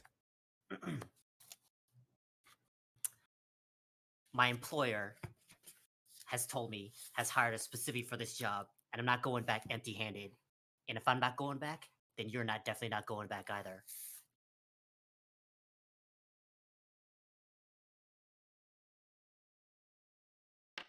Ooh, only one. Oh. First one counts. He says, how do I know you're gonna let me walk? The most obvious question. I'm not a murderer. You're worth more to me alive than dead. You can't see his face, but he doesn't move. He's motionless for a moment. You assume he's pondering the response. And he says, well, there's no need to kill me. I haven't seen your faces. You see his head turn, like trying to see, but he can't do the. Helpful when he kind of turns back a little bit, even though he can't see, try to get out of field of vision, he uses the other hand to kind of grab like the top of his head and point him back forward and kind of keep it in place. Okay. He kind of sighs a little bit. He says, Hastings.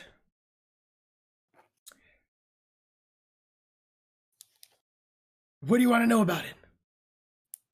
It's a small little hole in the. It was a small little hole in the wall.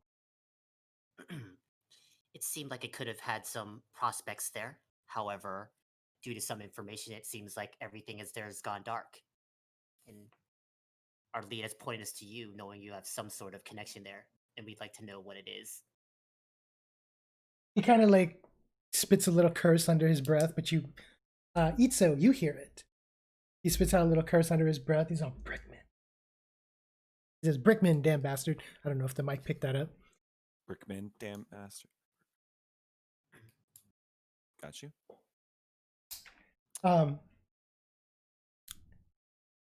He kind of sighs and he says, okay.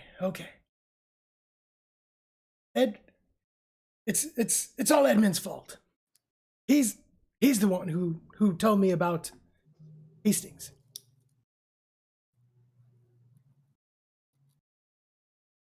And what business do you have in Hastings? You actually hear him say like business. He says pretty much the same thing you said, only about Edmund. He's like, what business does Edmund have in Hastings that he's like willing? He's starting to like, you could see the wheels in his head starting to turn. He's like thinking like, okay, so it was Edmund who set you up to set you to come get him. So this is where it's like you just feel this is where the direction's going. He's yeah, Edmund. I saw him in Mildren. He had one too many. He had one too many, and he let it slip that there was some prospect in this little village called Hastings. I never heard of the place myself, but I figured it would be worth some coin to me. He said, so I spoke to a friend of a friend who put me in contact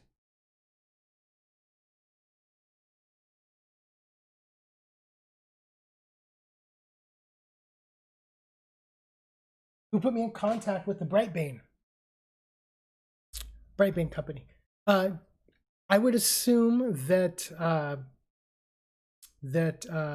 Alfu, you would have heard of Brightbane before. Okay. Brightbane is a company of slave traders. Ooh, okay. When he mentions that, you see Hafu kind of give like looks over at Itzo and kind of gives like a little more worried kind of like a frown there, getting kind of deep. He says he told his contact there about the potential merchandise. He says, but what happens? I had nothing to do with it. I don't know anything beyond that. What they did or didn't do or anything, I had nothing to do with that. Hafu kind of smirks. Of course you didn't. If one were trying to get into such future ventures, how would we go about it? He kind of says, confused, you want to join the Brightbane? Perhaps we do. He, Seems like you've got a pretty good deal out of this whole thing. We want a piece of it. He says, I have a contact in Mildren, Garrickson.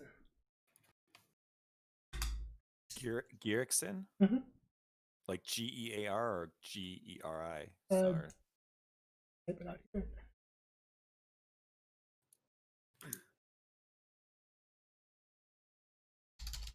It's or I could type.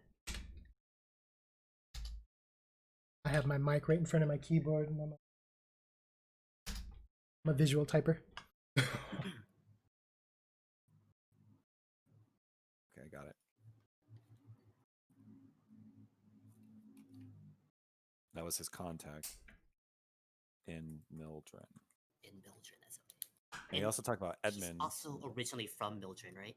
Like He is, yeah. From Mildren, okay, gotcha.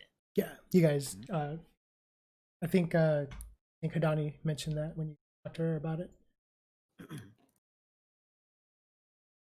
So yeah, he's Garrickson. I gave him the information and he runs it up the chain.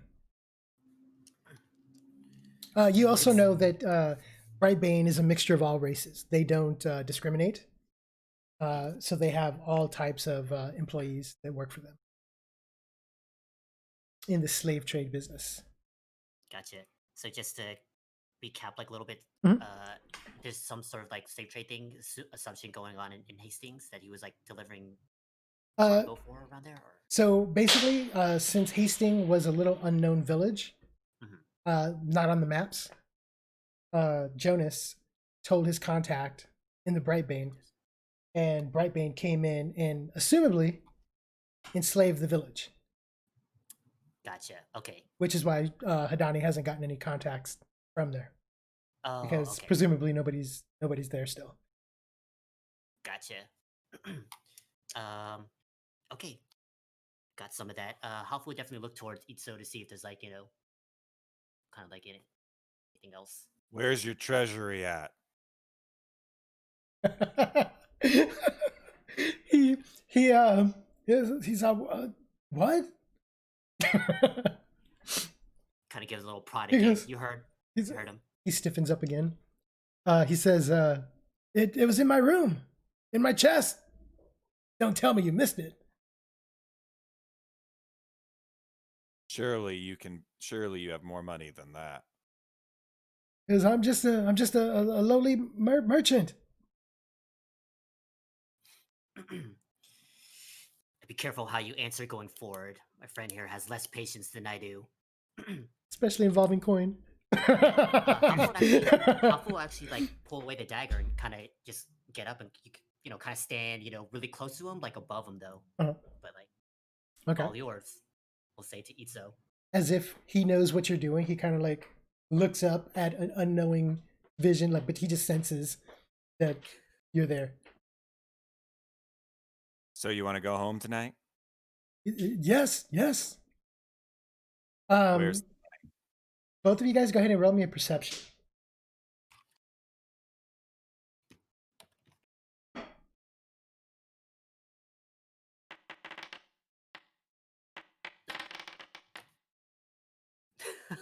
baby? I'm on fire tonight. A 21. Talking about money, my ears are perked. Okay. I think it's a deputy accident. Oh, you did roll deputy?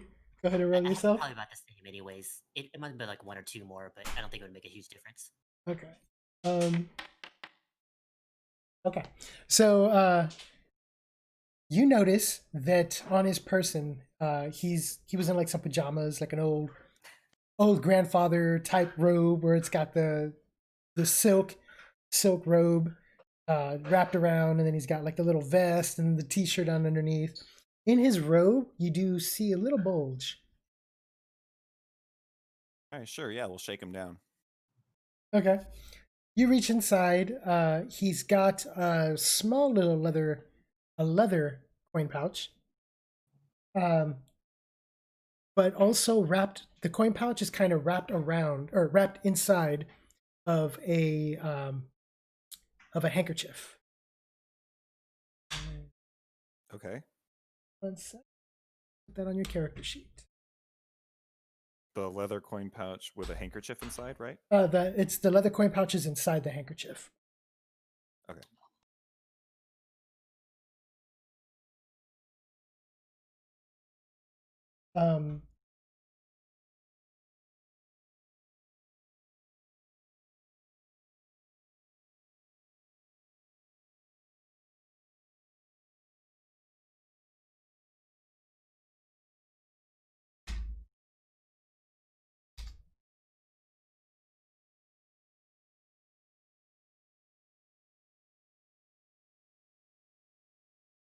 Okay, I guess it didn't save from when I did. So what I will do, I can drop it on the screen.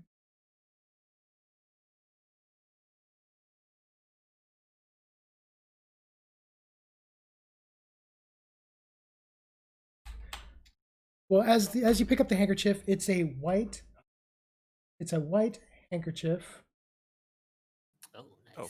Sorry, it's all big, but I made an item for it, but I guess it just didn't say.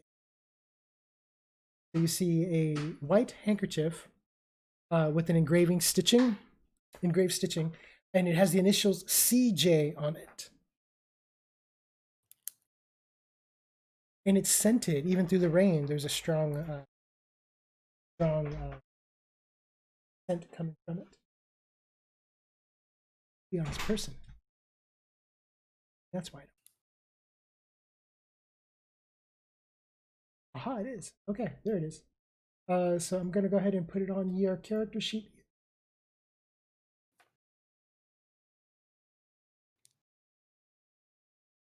Yes, it's under your loot. So what's the map for? Oh, also, in the now that I'm actually looking on his character sheet, also in his robe, you find a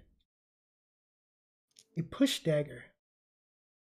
I will also throw on your character sheet. So you have a push dagger and a handkerchief in your character sheet's inventory now. Okay.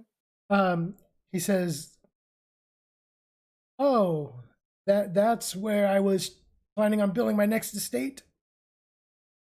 That's where all your money is at, isn't it? What? No. Just scouting. Just scouting. So where were you planning on building your next estate? Why don't you tell me where this plot of land is? He says Thicket Woods. Are you sure? It's the halfway point between Mildren and Vaingroth. Hold on, let me get my notes back up for that.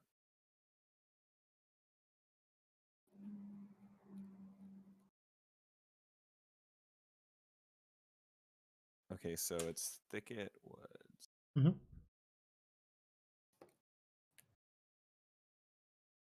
And it was the halfway point between Vaingroth and Mildren. Milgrath.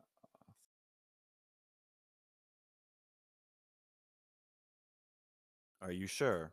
If you deceive me and it ends up being something else, I'm going to come back and I'm going to kill you. You understand that, right? I'm aware. And that's just where you plan on building your next estate, eh? That's where I was going to build my empire. So what is the key for?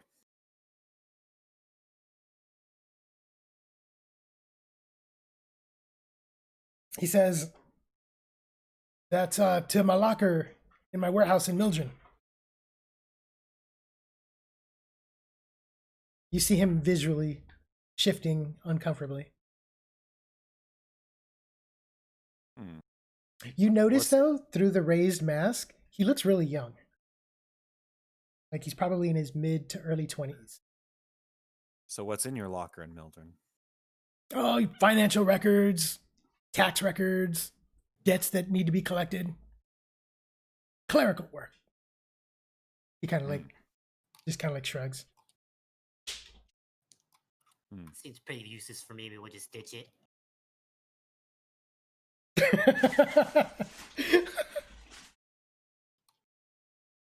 So Itzo giving you the eye. Yeah, what do we need all that for? That's useless to us, eh? Clerical work? Fuck it. Who cares about that? Yep. Itzo's So a big who's picture CJ? kind of guy. Is that Jenkins? You see him like really tense up a little bit. Just a girl. What girl? Maybe she's accepting more applicants. You see his mouth tense up since that's the only thing you guys could see. His jaw clenches. No, not like that. So who is she?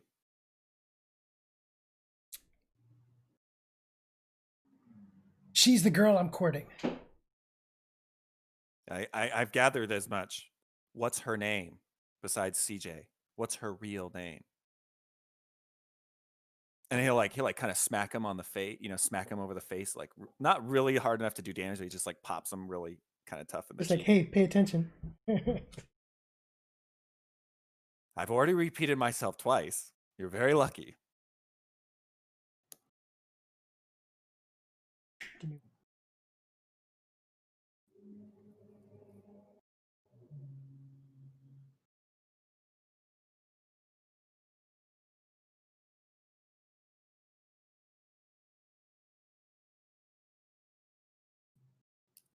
Haofu at this point sort of kind of like leans against kind of like a tree, pulls the cloak tighter. You can see he's starting to get like a little bit more like kind of bored with the whole thing.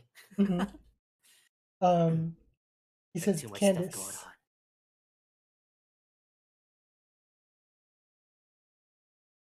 going on. Candace. Don't worry, I got a lot of notes. Oh yeah.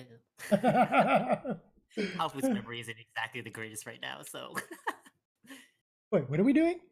No. Man, we're here to just get some quick information and just go deliver, get money, and bounce out. Now talking about like CJ handkerchiefs, Thicket Woods, clerical. You don't know how to properly extort people long term, buddy. This is my profession. How you can see like just like You have to know things about people to extort them. This is how it works. This is how blackmail works, okay? Yeah, so he says Candace. Candace Jenkins. Jerickson. Jackson? Yeah, no, Jerickson. Oh, Jenkson? Jerickson? Jerickson. Sorry. Yeah, no worries.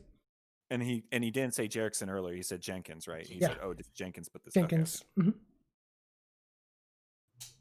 I'll double confirm the name of the last name. I'm pretty sure that's what it is. I couldn't find my notes on it. Oh yeah, no worries. But Candace for sure. You give the scent. It smells of strawberries.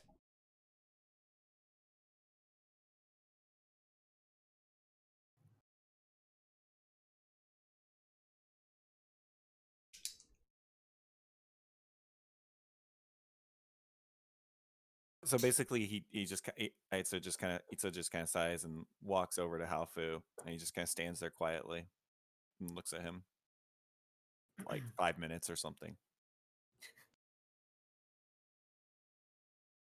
Halfu kind of like just sort of kind of gives like a raises like an eyebrow, but doesn't say anything for the most anything at all. Minutes. So then he's gonna open up his backpack, Mhm. and he's gonna pull out some clothes of his that looks like maybe the kind type of clothes he might wear if he went out late at night. And he just like, so he doesn't return home in his pajamas, basically. So I'm gonna try to dress him up as if it might look like he went out, and Gotcha. Okay. I guess he doesn't have any shoes, but Right, no shoes. because I didn't take any of the shoes apparently. He was sleepwalking. That's what he was doing. Yeah, yeah. In the middle of a rainstorm. Yeah. But I'm gonna do my best to get what I would think he would probably be wearing if he went out at a Okay. time like this, and we're gonna dress him up proper. You Once Halfu sees kind of what he's doing, he'll kind of help along to put stuff on, okay. You dress him up. He doesn't argue. You'd have to untie him. Yeah, we'll go ahead and untie him at this point. We'll keep the bag on his head. I mean, I guess if his shirt's buttoned up, we can put it around him. But Okay. at this point, I'm not too concerned, I guess. Okay, you managed to get him dressed up. He doesn't say anything, but you could see him like through the hood, just kind of like looking around or trying to look around. Oh no, what are you guys doing?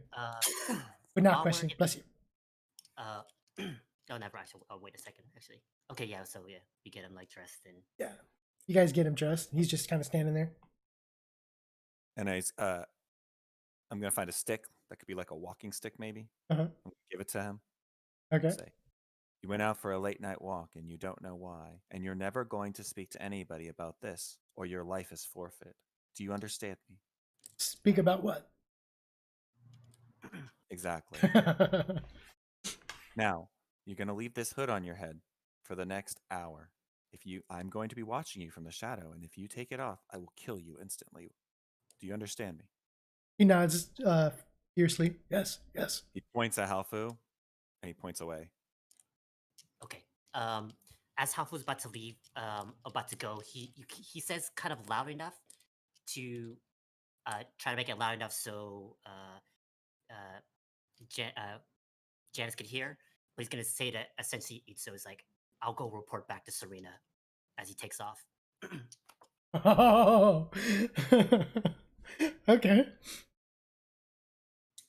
Okay. And yeah, he'll just like essentially like walk away, but kind of keep an eye over his shoulder. But actually, no, he won't even look. He'll just trust Itzo to do what he's gonna do.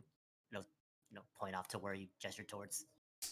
And Okay. so basically, as Halfu goes off, I'm just covering him. And since I had like that really long dark vision, and we're just going to move off and take off, basically, leave him unbound. Okay. You guys separate. Halfu go find like a tree somewhere, like kind of duck behind and look, and kind of just keep an eye out of like an area, but trying to stay as hidden as possible. You guys, how far away are you guys going to get from him? Let's go head to the tavern and get something to drink. Back to the tavern?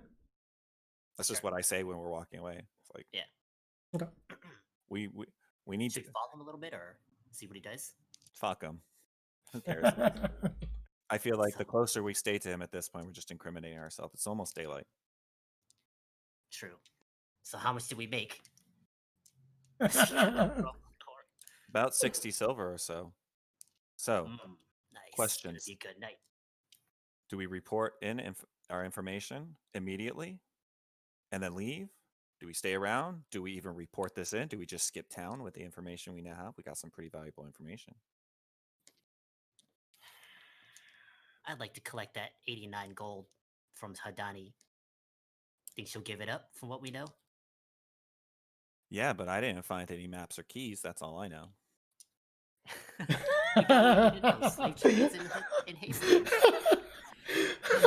We didn't course, open the yeah. chest. We just Yeah. asked questions. Like Hey, she said that anything we found was ours anyway, so she demanded the highest level of stealth, and we gave it to her. that we did. Not a candle unlit that was lit when we arrived. All I heard from Jenkins is willing to give up, or sorry, Janice is willing to give up was some Brightbane company, some slaves taking over Hastings. That's all I know. That's all I gave up. So we're gonna go report to her, and then do we leave immediately? What do we do? You see, actually, Halfu and I were walking back. You see him actually like his expression kind of changes from one of like glee from getting a job done, a little more serious. He kind of like looks up at the rain and clouds still kind of coming down. Mhm. He's like getting a bad feeling about this, Itzo. This was too easy. For you, maybe. I am a little concerned though. If his 4 men come after us, I'd say we're in big trouble. I think it's time to get out of here. And it's better for him to go broke if this truly was all his money. Then he goes broke and he loses his guardsmen, hopefully. It only puts him in a continuously precarious situation. The question is, do we collect our reward from Hadani before we take off? I think so. We don't have to compromise anything that really matters to us. Just give her information about some slavers. That's not valuable to us. What do we care? I don't want to become a slave trader. Fuck that. Neither do I. I'd rather them all have a big fight over it, honestly. So sounds good. I think we're almost only doing a good thing, letting people know about it. Free a town. Well, yeah. Let's do it. more opportunities for us. The more chaos there is, the more money we get to make, brother. And on that do you note, give me think, one Deputy? sec, guys. I'll be right back.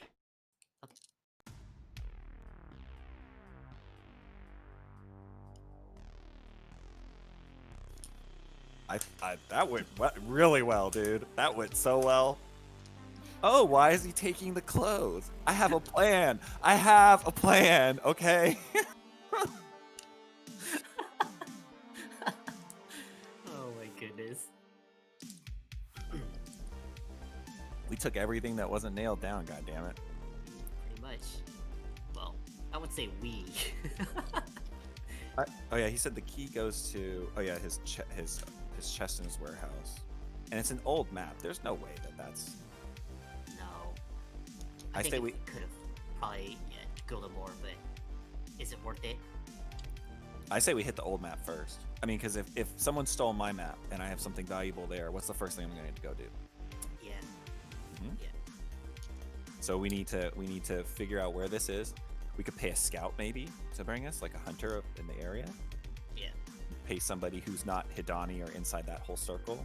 And I say we go out there and we hit that first. Yeah. Before he gets a chance to go himself. We could probably buy a horse. With the reward from Hadani, hopefully. I mean, assuming there's some available. Right. Well, there's a stables in town, but that doesn't mean that there's a horse available Yeah. either, though. No, I'd say that went pretty well. No one got killed. Not a bad thing.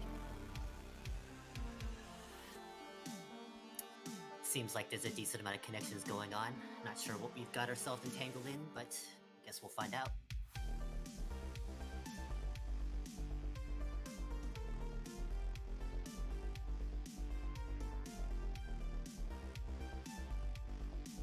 there anything we need before we go? So this expedition, I'd be surprised if Hidani didn't have a follow-up, by the way, for us. Probably. Well, we can see what's available to us.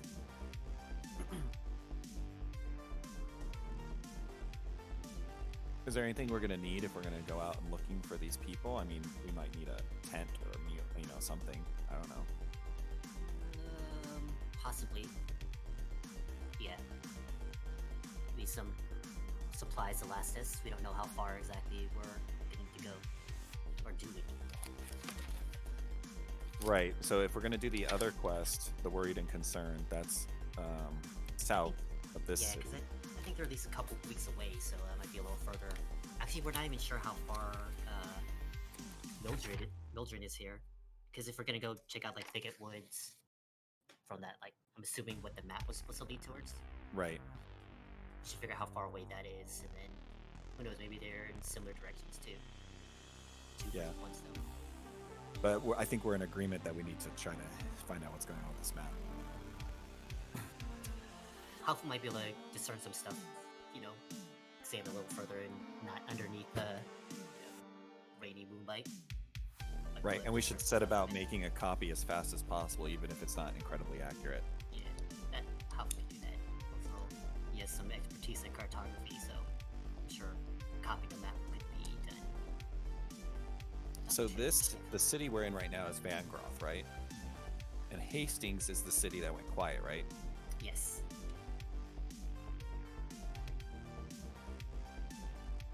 I'm like building this whole little database of information over here. Yeah. I know, it's like we still need to figure out. Do you think it's worth also taking time to, milk some things out of Hidani as well? Like maybe she knows more about some of these people that Janice mentioned, or Jonas. Okay, so there was also Mildren. What do we know about Mildren? That's another big town. He was a merchant from Mildren. That's where he grew up, right? I'm assuming that's where he made where I think is, yeah. And then there's also Mildrath. I don't know about a Mildrath. What? I'm back. Hey, what's up, man? We're just Hey. going through a lot of the information that we just picked up and trying to piece things together. Mm-hmm. So, Sweet. is there also Mildren and Mildrath, or is I misunderstanding that? There's Mildren. There's Mildren, Hastings. I'll put in the. There's Mildren, Hastings, Thicket Woods. Yep. Yeah, those are the only in Vanegroth, which is where you're at. And we're big. Okay, That's so the place you're in now. The Thicket Woods is in between Vangroth and Mildren. Yes. Got Do it. we have any clue where Mildren is? No. Other than like it exists? Okay, gotcha. So I figured.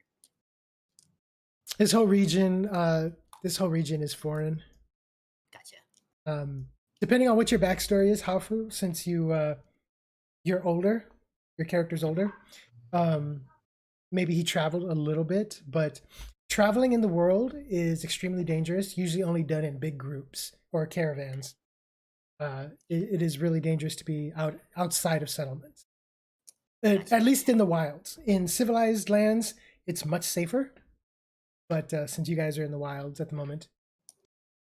Yeah, I figured like he's probably spent most of his time in the war, and after that, kind of just like lived his life out in the wilderness. So if he did know something, he would probably forgotten or briefly passed through stuff. So Gotcha. and I imagine new settlements have arisen and and moved along since when you travel.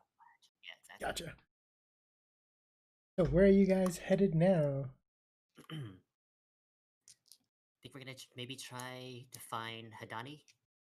Get to Hidani? Yeah. Okay. Do we want to try to this is for Itzo? Do we want to try to ask about these things, or just give what we know and take off?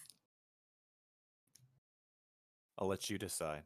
I feel like the more we know, the more the compromising position it puts us in.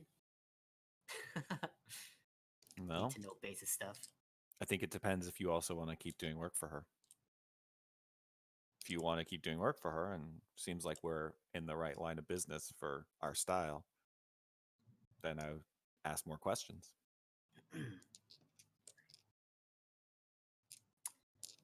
Either way doesn't concern me too much, as long as it can be a quick payout.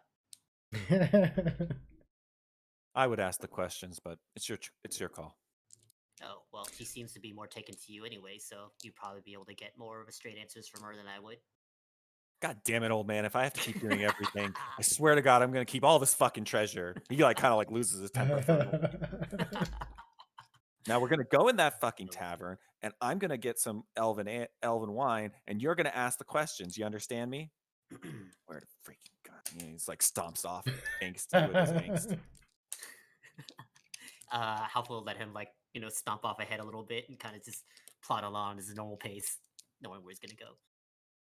Deputy's just looking at him leave. Starts wagging his Yeah. tongue a little bit. Kind of gets the cloak over there, shield deputy, make his way over. I think back to the tavern? Whisper. Go for it. You guys can navigate up to the Moon Wisp and walk through the front door. It's really late now, huh? Like what time? At this point in the game, I think it's probably about sun is starting to rise. Probably like Oh, okay. 5:30, 6 in the morning.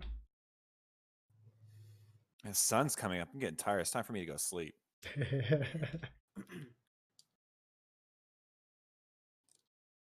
So, Just so you know, before we Norvell, you can get it- physically move your character onto there, and you teleport into the tavern.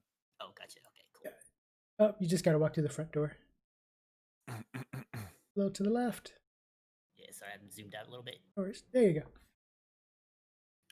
If it becomes a reason I Hafu, so like 60 gold, 60 silver, right? I mean, How I about haven't give me some counted to, it. like, time you over for the rest of the night.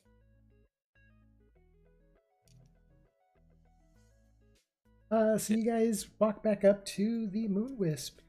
You see a new guard on patrol. The blinds are open. You hear some commotion going on inside. Or not commotion, but chatter. So, Itzo is going to reach into the silver pouch, and he's just going to dump some silvers into Halfu's hand.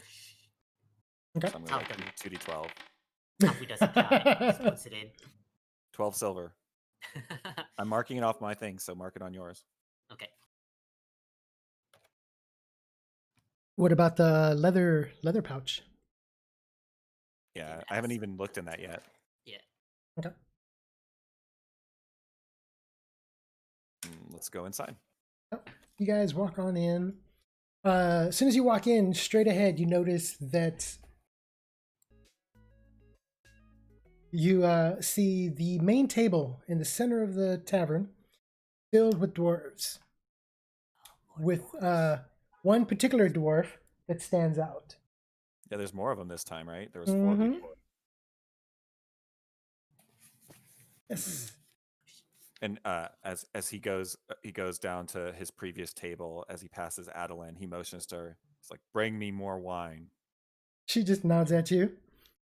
She goes back behind the counter, starts to get it. You see Doodat and Grimes there again at the table. At the same table? Yep. Yeah, gotcha. Hafu sees Itzo go up, but he's gonna take some time to kind of shake off all his stuff, Yeah, you got a trail of rain. kind of pull it down. Yeah, dripping water everywhere. Yeah. You the moment also to kind of take stock of just kind of like who's in the room and Yeah, you see that everyone is pretty much in here still. You see Hadani at her table with Gideon. You see the table full of dwarves. These dwarves, however, look like soldiers, not actually miners like before. These guys are actual dwarven soldiers. But you do notice that the head dwarf at the table is this guy over there. Everyone seems to have their attention on him.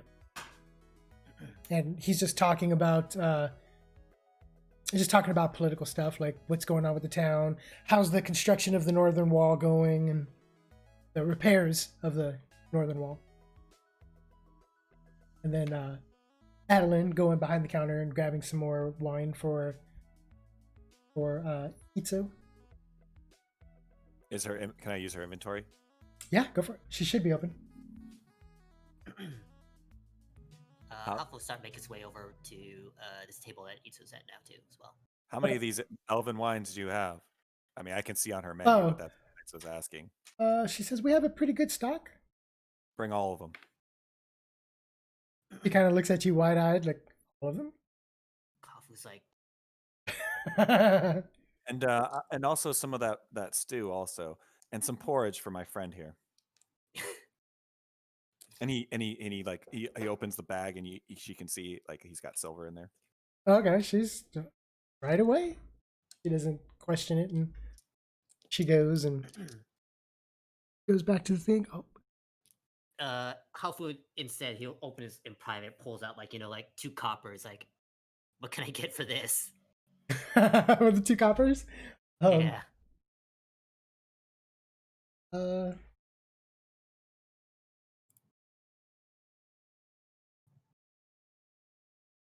Two coppers. You can get some water.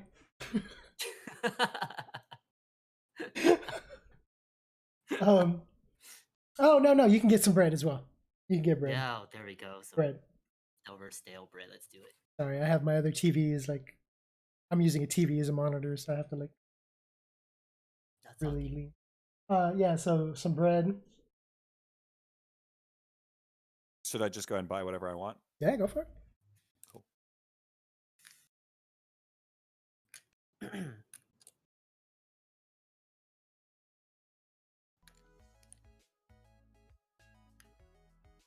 Music does So it. when Hafu's trying to be like a little like not go against like his natural nature Mhm. of just blowing all his stuff to not draw too much attention from all the money he has now. But I think once Itzo starts to like Well, get I kind of mean, drunk drinking all the stuff, you- like yeah, just buying all the wine. yeah. All you have to do is just make a withdrawal from the Bank of Itsu. Oh, that's weird. It shows me at -1 platinum, I guess, because I bought more stuff than I have in money I had in my inventory on my character sheet. So, how do I balance that out?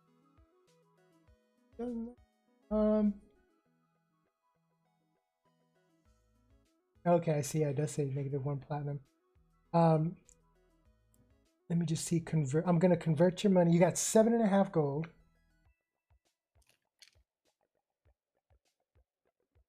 Yeah, because I think it basically gave me a -1 platinum and then there we gave go. me gold and stuff. Yeah, there you go. So you got 5 gold for 5.5, a little under 5.5 gold. So I think that's inaccurate because I only had like 1 piece of Electrum until we got this money, and then I added the 80. Oh, but then I added the 20 silver on there. Okay, Mhm. but 20 silver doesn't equal 5 gold, right? 20 silver equals 2 gold. Yeah, so I think I'd actually have like 0 gold. 0 gold. Yeah, Spend all your money on that wine. There's another mod that I have that is supposed to prevent overdraft. I don't know if it got updated yet. I know that the program itself got updated today, but I did not want to update and have another mishap before a session. So I'm going to wait until after tomorrow's game to update. So, yeah. Okay. Well, I'll just bring myself back to 0 and then for all this stuff, because I'm sure I would have been technically 2.6 gold pieces over too. So how much? Well, you silver is did with the 80 silver that you got from the pouches. That would have been 8 gold. That would have been how much? 8 gold. For the 80 silver, right? Yeah, that would have been 8 gold. Then you gave Haofu 12 silver, which is 1.2 gold. Okay. So I'm just gonna add all the silver into my inventory here now, so it won't draft me. And then I guess I'll open the pouch and look in there. What's in there?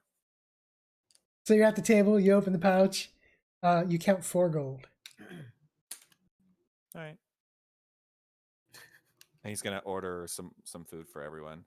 And I took the stew off that I had bought before, and one of my elven wines now, Okay. because I've been drinking it or whatever. Drinking it. 14 elven wine. Yeah. All right. So we wanted a porridge. We're gonna have a chicken. And we're gonna have Hell yeah, dude. Itzo doesn't give a fuck right now. Dude. Dude, if you Bread. pull out an extra 4 gold from that little pouch, Halfwood's gonna be like, dude, buy this place out, man. What else can we get here? Calm down, calm down, calm down, calm down. All we see is coins coming out of Hufu's eyes. Dude, basically, it's like, oh my god.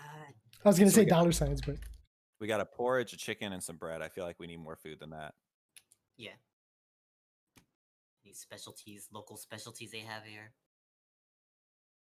seeing as you guys are counting, you see Adeline come by and she gives you your order of the wines, and she's kind of like uncertain, like, "Are you sure you want this much wine?" And she's just like, "Oh." It's She It's ahead. rare that I'm able to find elven wine. she nods. She says, "Well, if you want, we can have the chef whip you up something. Beatrice is a fine cook. If you want something that's not on the menu, we might be able to get that." Mm. Give me some meat, some steak, some beef. Do you have any? Tired of chicken.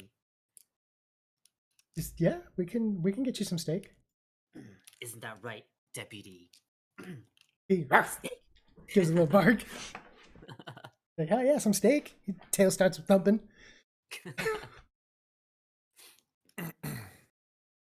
Just tell me how much stuff it is. So Halfwoo's gonna blow whatever he has to, actually. Whatever the 12 silvers to is added to the pile.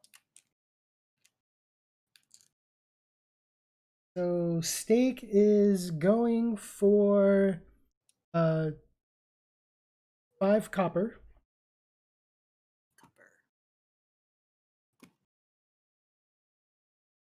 Uh, He'll buy 3, 1 for each of us. I'm Well, just so gonna we- scratch it off my character sheet directly, right? Yeah. Okay, cool. Yeah, so we have a steak each, 1 chicken, 1 loaf of bread, 1 porridge. So we're eating good. Yeah, you are.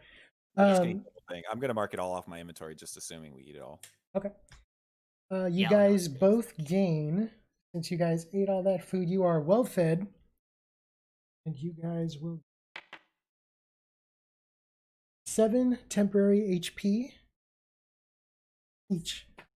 Oh yeah. Getting full. He's Halfwoo's gonna hella start full. like as we start like eating and drinking more stuff, he's getting like more drunk. He's gonna start like I believe he said he was gonna buy like a round of drinks for some of the dwarves up there. So he's not gonna go directly. He's gonna say, get them some drinks too, whatever they want, type of stuff, Slow down, slow down. Adeline, bring him the dwarven ale. Ah, the dwarven ale. Okay. On us. So you're gonna buy all the dwarves in the place, or just the dwarves at the table? During the table, actually, helpful by same for the 2 Doodad and I think they gave us that quest to find Mhm. their missing people because I think they bought them a drink too earlier. Mhm. They'll definitely get them. Well, so Grimes and Doodat are like Right. kind of the important ones, right? Yeah. Except for minus this guy Pierre Samor, who we haven't been introduced to, right? Right. So I guess if we get 2 dwarven ales, that's like a pitcher or something. It's not like literally a cup, right? No, it's a cup. These are Oh, cups. okay. Well, it's up to you. You only got 2 cups that I'm buying. How much is- There's only 2 dwarven ales in the whole house. I bought them out. I bought all the ethnic drinks in this house. That's all I have to Did say. you did. You could also click on the owner, Miria. If you click on Miria behind the tavern, she also has a supply. Oh, she does. Oh, All right, we'll still buy out the dwarven ale. yeah, Just just because- two more. Yeah, just because it's only 4 cups, it's not that hard. Okay, you're fine. All right. For people that can't get ale, he's gonna buy people whiskey. Okay. So you buy a round for the dwarves. So who's getting the dwarven ale? If Halfway the choice is gonna give 2 to the doors that he give them to the people that he met before, essentially. Okay, so So do Grimes that and and Doodad. Grimes. Okay. And then he'll give these guys over here. Yeah, oh yeah, those guys over there. And then, there are the same guards up here too that he met that up like here at this main table. No, it's all different. Those other guards aren't there. These are a whole new group of group of dwarves. Okay, gotcha. So we have 4 dwarf nails. We'll just drink them 2 of ourselves and give Okay. 2 to the dwarves that we talked to. Excellent. Yeah. And then we're gonna get whiskey for the other guys at all. Yeah, Half is gonna 3, go all 4, out. Just 5, buy some 6 of them. whiskeys for 6 of them. those guys. Why don't we send something to Hadani too? I already marked off an elven wine off of my character sheet for you. Okay, give a shot of whiskey to Gideon. Okay. Damn, we're having a freaking party over here, Easy dude. It's- come, easy go, man. It's round for everybody except the humans up north of the tavern. Yeah. And he says he was like, "Fuck the humans." He'll say it out loud, you know. Sorry, I Okay. keep cursing while you're It's streaming. it's okay. It's allowed. I have it at 18 plus, so it's good. Okay. Everybody gets around. There is a big round of huzzah to you guys. I don't believe I have it on your guys' character sheets, but you guys gain 1. Well, actually, what I'll do is I'll do it to faction. You guys get 1 point of faction bonus for Vaingroth. Since all of those dwarves are from the guard. So, Ooh, we're getting good with the Yeah. guardsmen, dude. Yeah. I'm liking this city more and more. Honestly, it's growing up. I think eventually, like as Halfu gets more and more drunk, I think he's gonna start to attempt to socialize with more people. Although he's his point pretty hammered. And he's also gonna try to, sell some of his little like fortune telling and trinkets things goods to people around the area to try to make like an extra, things here and there. Eventually, as the night's going on, he'll actually buy eventually everyone in the establishment at least a drink. until he runs out of money, essentially. Okay. You guys do that. You get a big round of cheers. Silmore. Sorry, you don't know the name, but the dwarf right over there. He upon receiving the drinks, he says, "Ah, come, friends, come. Pike, go patrol. Make yourself useful." You see one of the dwarves kind of take his drink, grumbles, slams it down, or slams it, and then he gets up and walks away. Giving you Stumble guys his way over. A couple of seats. As Halfu looks back, Itza shakes his head at him. Stumbling. Come on, let's just go. What's the worst can happen? Halfu's like, a lot more talkative, like kind of stumbling around. 3 minutes later, on, behind bars. Don't be. As we're moving up, as we're both moving, like Itza's like probably like 10 feet, like 5 feet behind him as we're moving up. And eventually he just goes over here and goes and sits down. Halfu doesn't even know. He just kind of sits down like Excuse me. Okay. in front of like a. I'll do my pull my chair to the side and have my back to the wall thing again. And Okay. when he walks by Donnie, he doesn't even say anything. He just kind of like drops off the bottle of wine in front of her table as he walks past with his glass in hand, leans up against the wall. Yeah, as you approach, Gideon steps aside. Obviously, Hadani said something to him as you were coming. You go up, place the bottle, and she's like, "The good stuff." Good stuff for good news. She goes, she looks around the room, seeing everyone up. Everybody's spirits are up. You also notice that as you were making your way up to Hadani, that your favorite friend was walking out and taking a seat at the table. Is that guy right over there? Oh, the thief. There goes the pot calling the kettle. I am a murderer and extortionist, not a thief. Let's get the title correct. Tokol was ours. So yeah, you see him out there. Hadani says, assuming by the scene everything went well. Indeed. Everyone's spirits in the room are lifted. Now it's your turn to have your spirits lifted. She gives you her full attention. And he kind of motions around. Here? Yeah, she's like, yeah, we're secure here. All right. So he kind of looks a little hesitant since there's so many people, and he'll actually come here and sit next to her. And as he does so, he kind of like he's kind of hesitant at first and kind of like looks over, but Mhm. he's kind of like, and he just kind of sits down Well, next to her. from this vantage point, from this side of the table, with the raised table and the raised platform, people would probably get to see from the main floor, would probably see you from the shoulders up. Because you guys are off the ground and they're sitting down. So they'd probably see you from the shoulders up. So anything you guys do from a sitting position, you'll be fine. Aye. So You hear a loud laugh from Hafu down, like ah, ha, ha, ha, ha, ha, ha, or something. Maybe like a clinking of like plates and tables or something. well, it seems that Hastings has been enslaved by the Brightbane Company. You get a look of both surprise, a look of surprise, and yeah, just a look of surprise. You probably gather that she didn't expect you to get the information this soon. She's not enslaved. That's what he claims, though he hasn't seen it for himself. She gives a deep sigh. She kind of like leans back in her chair, brushes her hair out of her face. Clearly unhappy with the recent news. Did you learn anything else? He believed that we were sent when he thought that we might have been sent by a gentleman named Jenkins. She laughs. She's like, Jenkins? Well, we perpetuated his belief to cover your tracks. She looks impressed. She gives you the look of like, she kind of has this look of like, I was right in choosing you.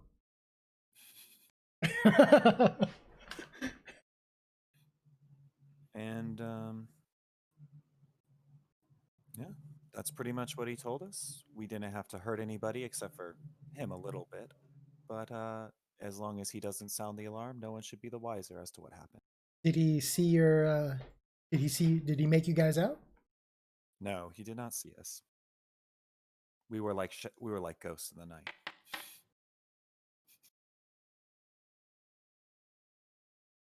Okay, so you told her about Jenkins, or about Hastings. And he'll even And Brightbane. and Oh, he'll even pull out the handkerchief and show her the handkerchief too. he looks at it. She kind of like gives a giggle to herself. Oh, the fool. You asked what I found out, and these are the things that I found out. She's toying with the handkerchief. He says, she just kind of like puts it back on the table, and she's just like, "Min." She shakes her head. Well, Itzo will take the handkerchief back, and he'll take it. Put it back in his- Okay. So you told her about the hanky. Okay. Is there anything else you want to tell me? She looks over at Gideon. And she nods. Gideon takes his leave and like walks away.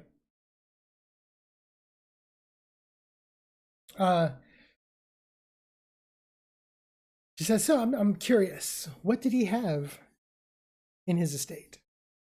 Was it as lavish as he was boasting?" I would say so. He had 4 guardsmen, and they were eating well. He had mirrors and fine clothes. Well, he had fine clothes. And he had this handkerchief and a couple of knives. He'll pull the knife out and the punch dagger out for her to see. She looks at it. She's nodding. While Gideon is out and away, Hafu, you see Silmor's, "Oh, take a seat," as Itzo walks by. When Uh, Hafu sees Itzo go, he's like, let those elves talk to elves. Deputy! He kind of pats the seat where Itzo was supposed to sit and gets him to sit down at the table next to him. He Kinda jumps pulling him up. close. Yeah. He jumps up and sits down. You see Silmore. Yeah, Uh, that's how you spell it. Sorry, I S- was just moving myself so I could see the guy's name. oh, no worries. You see Silmore is like, oh, anyone who buys us around is welcome at our table. He's Ah, what is your name, friend? my name is Haofu. The Oh Haofu! my god. Everyone like raises Kinda up their rumbles chair. it. To me! He looks They they kind of like bang their mugs on their tables. Haofu!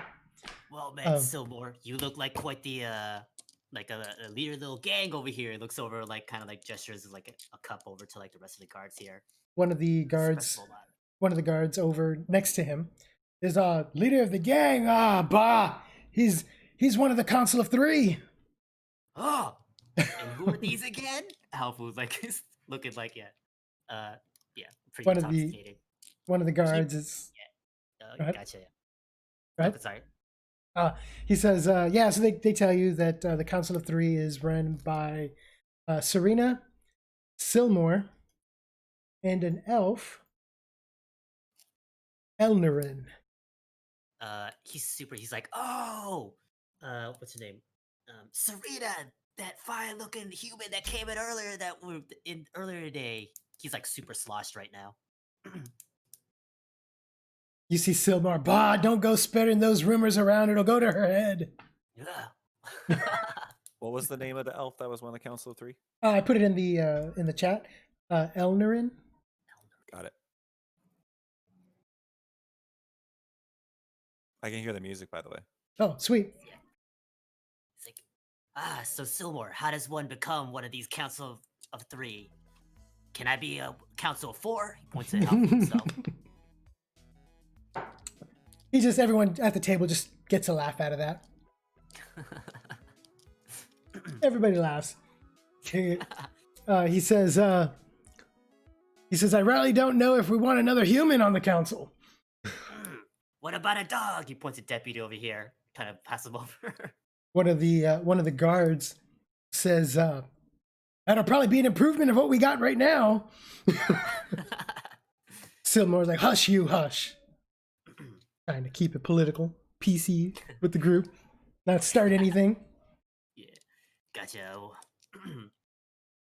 So who's the weakest link that we can replace with Deputy over here? You guys start going off. One of the guards starts saying Elnarin, pretty useless, just deals in trade. Elves, leave it to them.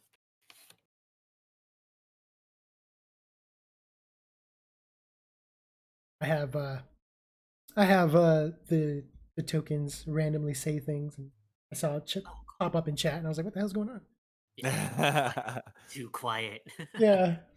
So yeah, they pretty much say Elnarin. They're going around saying that he does a lot of trade. One of the guards says, "Did you hear about the witchcraft that's going around in town?" Nah. Witchcraft. What kind of witchcraft? You see the other dwarves kind of look at each other like, "Oh man, witchcraft." One of the guards says, "I don't know. I heard that there was a witness. We're looking for a sketch artist, someone to draw. Grigor is not in town. He went with the last caravan to Mildren." Oh, Mildred, I've heard of that place. Where's that? Silmore's Mildren, kind of like spits a little. You see Adeline just like shakes her head. She goes in the back and grabs like a mop. So Was he? he says, Mildren, that lies to the northeast or to the northwest. How far away? Many days. Is it as fine as it's here in Vaingroth? To Vaingroth! They all raise their mugs. Looked around. He's Hafu's drunk. To me again. Yeah, I was like, wait, let's get it back to the main. Yeah. So that chatter goes on for a little bit.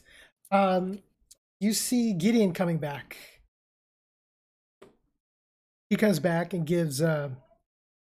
He goes behind Hadani, and he's oh, I've tripped, and like puts a bag of a coin pouch on the table in front of you, Itzo, Pocket that.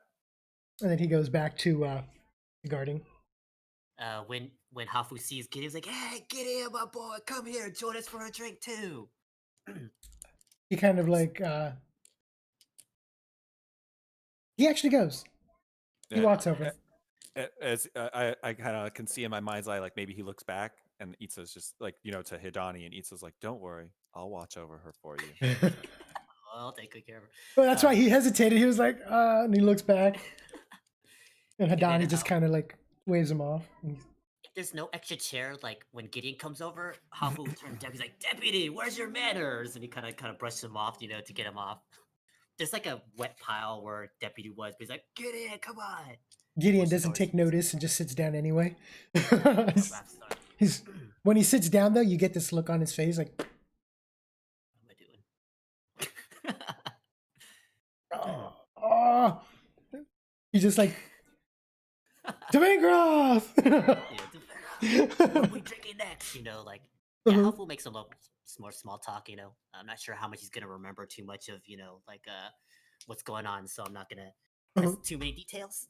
But yeah, he'll pretty much continue on until he's out of money to spend, essentially.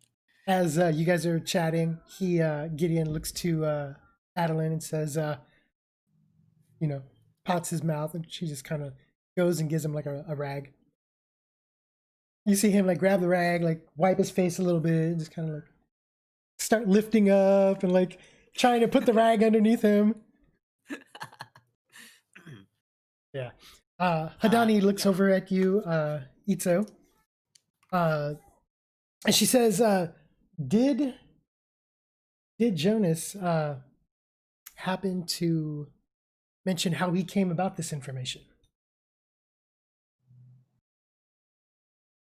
He told me that it was a man named Edmonds that was his contact to the Brightbane company. She visibly gets upset. Who is Edmonds? Edmund is a colleague, she says, in a frustrated tone.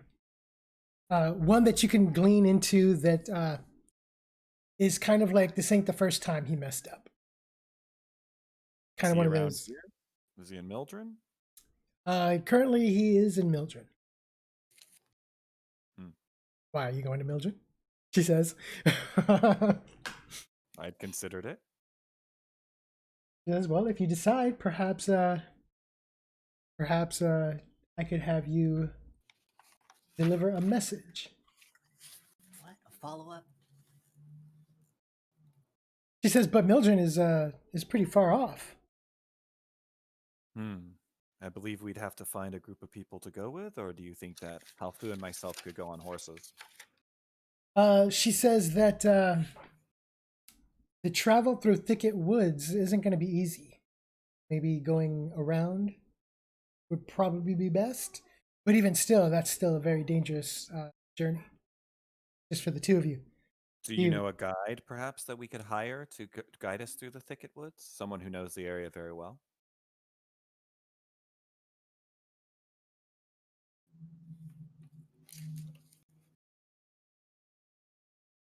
She gives you a name.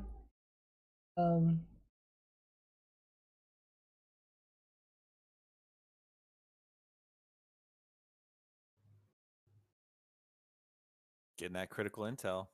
Yeah, I'm trying to find my my Hunter's Guild stuff. Gotta visit them eventually.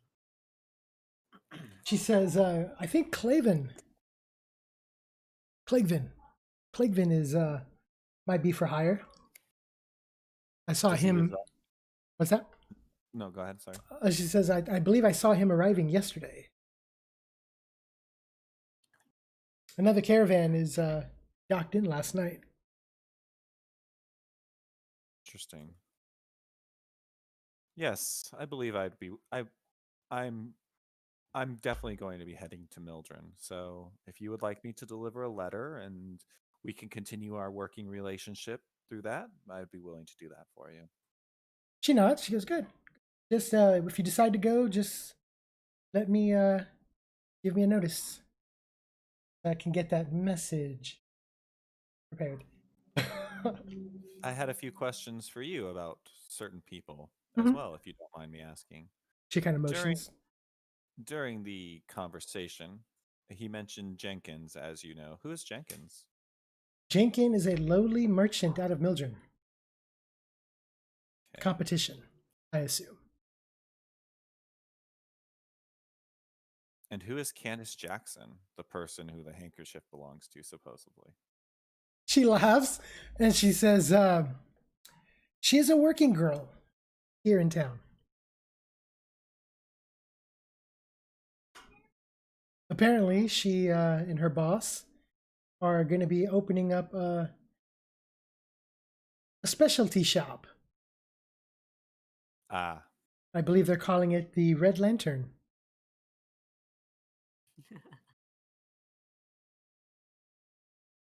and I may have misheard him, but he mentioned someone named Brickman? Brickman, damn bastard? Perhaps I misunderstood him. Brickman. Brickman, she says. I'm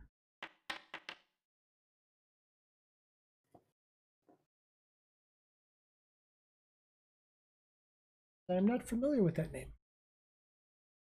Hmm. If he mentioned it, that's probably someone else in Mildren. I don't know anyone of any importance by that name here. And now that I remember it, he did mention someone else of interest. He mentioned a Garrickson in Mildren. I believe that's his. He has two contacts. It sounds like Garrickson is his contact, and Edmonds is the person who told him about Hastings. Mm-hmm. She just kind of like shakes her head. She doesn't know that name either. Hmm. I believe one of them was from the Brightbane, out of character. Yeah, I think Garrickson was if you wanted to follow up with the Brightbane company stuff to go to him. Yeah. I believe both of those are in Mildren. For the Brightbane contact and everything. Yeah, that's what I have written down. Yeah. All right. Well, where one journey ends, another begins. She nods. She gives you another pouch with an additional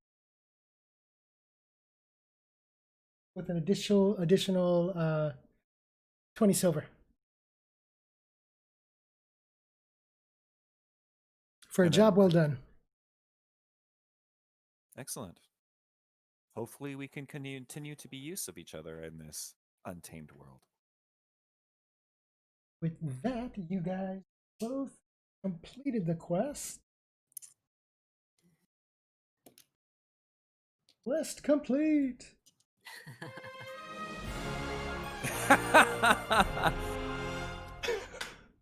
Awesome. So here, go to the those with questions. You got 89 gold pieces, and you guys get 100 experience between the both of you. So that's 50 apiece. Completing the mission without being detected is going to net you an additional 30 experience apiece. Oh, nice. And an extra 10 for not killing him. So we got 115, I think. Wow, we got a ton of experience for that. Yeah. Not bad. And then we'll split the gold pieces halfway between me and you. Yeah. Well, assuming you don't. He knows how much we were gonna get for completing the mission, but clearly you can do whatever you want with this 20 silver that you got because he wasn't there. Yeah, so I'm gonna give you 45 gold pieces, and I'll take 43. Okay. Or 40, because there's 89 gold pieces, so I'll take 44. You take 45 gold. Gotcha. Just FY, you also know this from Haofu. He never counts anything really. You're not quite sure if he even knows like how much like he really has at any given time. Gotcha. So whatever you give him, he's like, yeah, half. You know. Mm-hmm.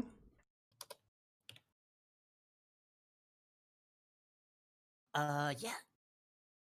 Haofu's gonna get a chance to try to follow up with some of the witchcraft stuff. He does have some interest in like little like you know, Mhm.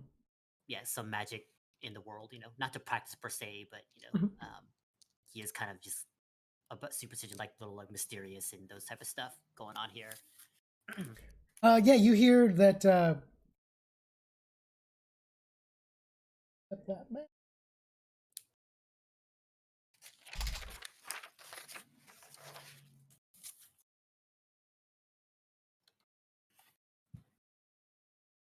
You hear one of the dwarves.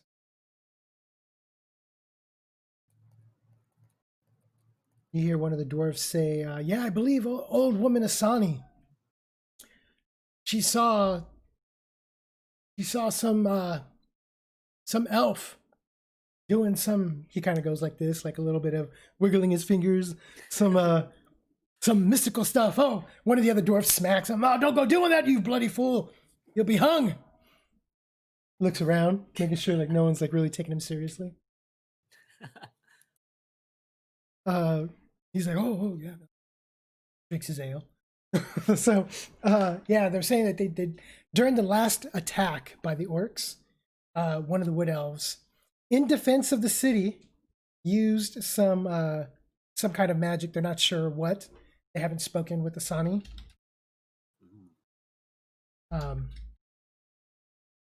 But even still, it's against the law.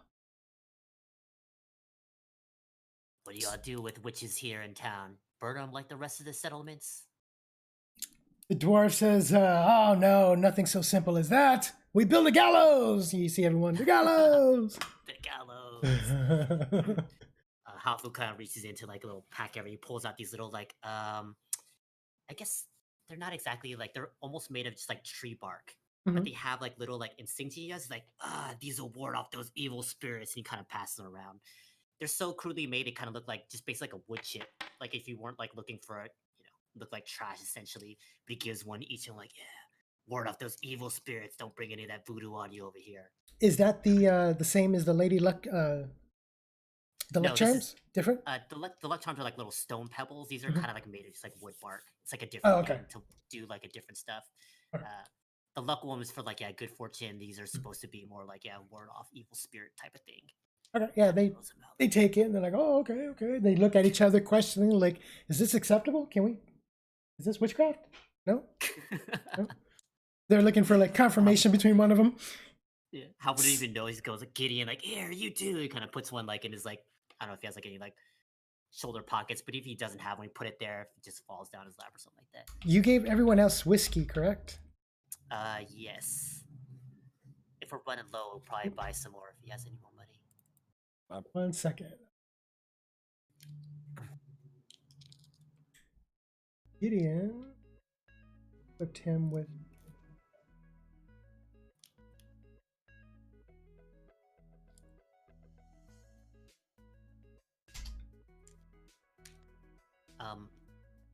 Iso, I'm not sure if you want to keep a tab of everything that Hafu's spending to, or if you want to keep it separate.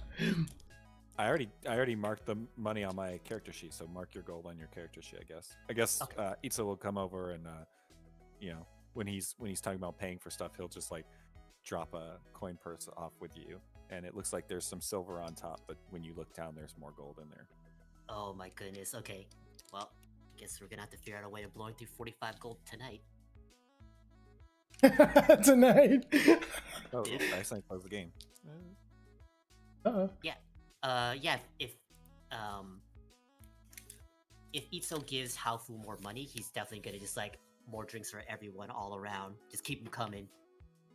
He's gonna just take out almost like when the what's her name? Alyssa or no? Alice. I'm so Who? bad with names. Bad. Adeline. Adeline? Oh, When okay. she comes by, he's basically gonna pull out like he doesn't even look to see how many coins. Kind of put it on her like, yeah, keep them coming for me and my friends. and those antisocial people up there. He kind of points over at the humans At to the the, north. the humans to the north. It may even be like kind of mid conversation with like even like Doris here, but kind of eventually gets up and kind of pulls a drink over and goes up to talk with them as well too. Excuse me. So yeah, Gideon takes a shot of his drink. He slams that down. Everybody is getting their drinks going. Yeah, so Itsu, what are you gonna do from there? I'll when I'm talking to Hadani, Mhm. I'll nod over at this guy over here, and I'll be like, "What's his deal?" Who are you nodding at? Oh, Silmar? Yeah, I'll kind of point over at him. She kind of laughs a little bit. On him.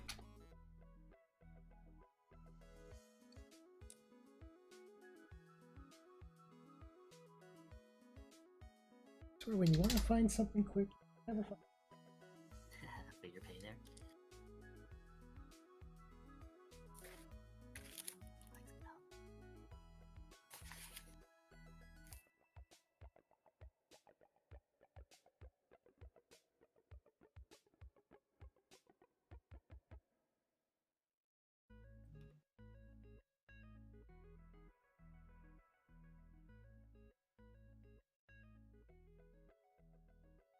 Okay. Some more. She goes, "Oh, Silmore the hothead. He has Silmore. Hmm?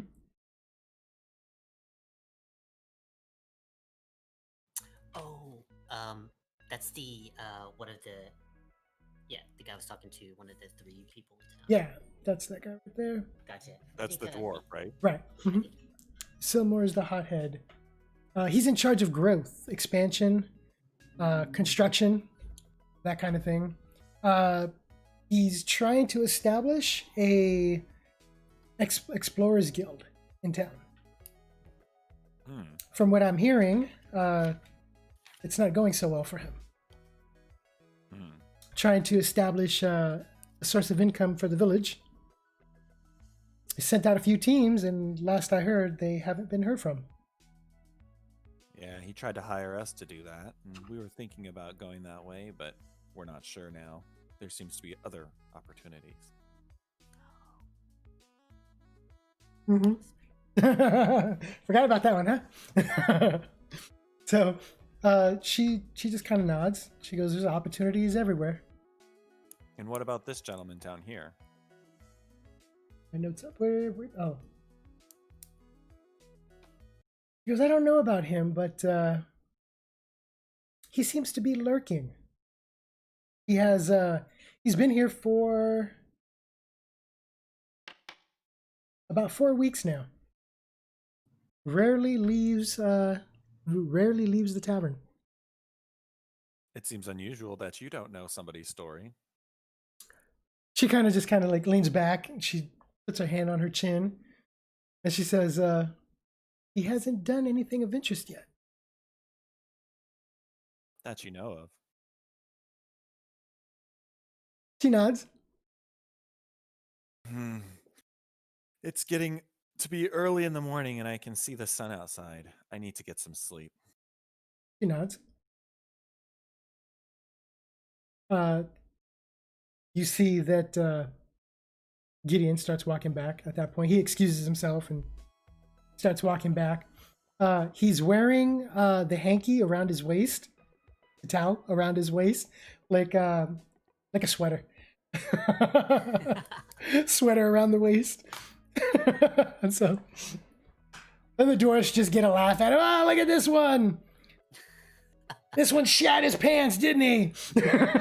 So Gideon's like, "What?" Even Hadani gets a little laugh out of that.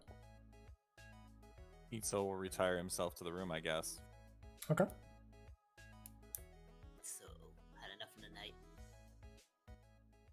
Let Halfu waste all his money. Okay. Know it. You know it. Out of a Maybe quick some noodles? question. Oh, okay, I see. I thought 300 is the next level. So, what are you gonna do, Alfu? Halfu will go. I guess talk to some of the humans up here. Figure out what's going on with them for the most part. For the most part, you find out that they're mainly farmers, farmhands. Farmers. Yeah. Gotcha. On the getting the day off today, just spending some coin that they received. Oh. Yeah, as he looks around, with them, we'll start pulling out like he pulls out like this like a deck of like cards, I guess. Mhm. He's like, got some money to spend, eh? Not sure why he's going for like Take it from the poor. One of them is like, I got a few copper I could spare. Kind of drunkenly looks over, yeah, pulls out like a couple of coppers too. And you He'll start play playing. some cards with them, ask some questions about basically, a little bit more about the area, where they're from, like Okay. The establishment. But for the most part, You spend some time with the farmers. Playing, we'll say, you want 50 high, 50 low? let's go low. 50 low. You lose 2 copper. Okay. 2 Yeah. copper. That's how you're. It's like, yeah, damn cheats. Oh, the card, like, take my business elsewhere. Yeah. You do that. You see Hadani and Gideon get up and walk to the back of the inn or the tavern. Okay. Presumably watch him. Kind of gives him a little actually a little wave like this. Say leave. She gives you a nod as she walks by or walks up to her room. Yeah, so a little bit of time goes by from there. I think that's a good place to call it. Yeah, sounds good. Sweet, awesome. Yeah.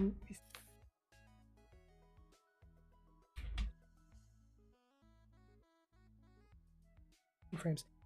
Yeah, so yeah, you guys call it right here. That was an awesome session. Yeah, thanks a lot. Had a lot of fun. Awesome.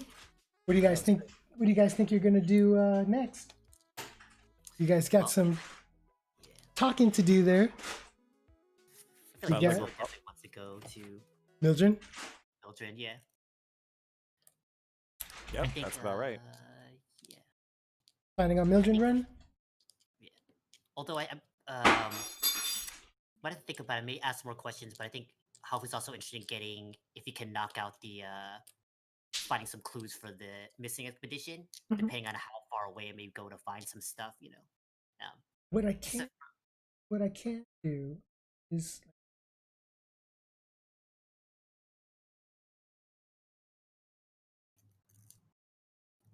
don't know how much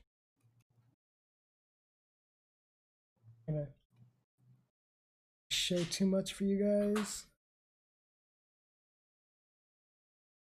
Let me see what you guys can see. So this right here is the region map. You guys would have seen here, here, to there. Oh, okay. That's about as much of the region map as you guys have discovered. Gotcha. Mildren is to the northeast from Vanegroth, which is right here. Is the name showing up for you guys? I'm not. The name, yes. Yeah. Okay. I have a lot of the locations hidden, so I'm not sure if what is showing and what's not showing. Yeah. So the expedition headed someplace south of Vanegroth. I don't know if I could turn on the. If I could turn on the crashing the game. Okay, so that's the grid. Each grid is going to take up is about 6 hours of travel. Oh, okay, gotcha. So yeah, 6 hours of travel per don't know if you can see the line, but you got 6 hours per space. And how much would generally like just like at an average pace be able to travel a day? Oh, that would be the 6 hours. If you get by Okay, horse, gotcha. generally you can go about 3 squares a day and get a rest without getting exhaustion. If you get a horse, depending on the quality of the horse, you can move additional spaces on top of Gotcha. that. Yeah, Vanegroth is on my map at least.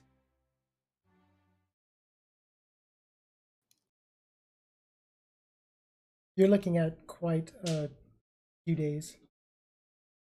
Yeah.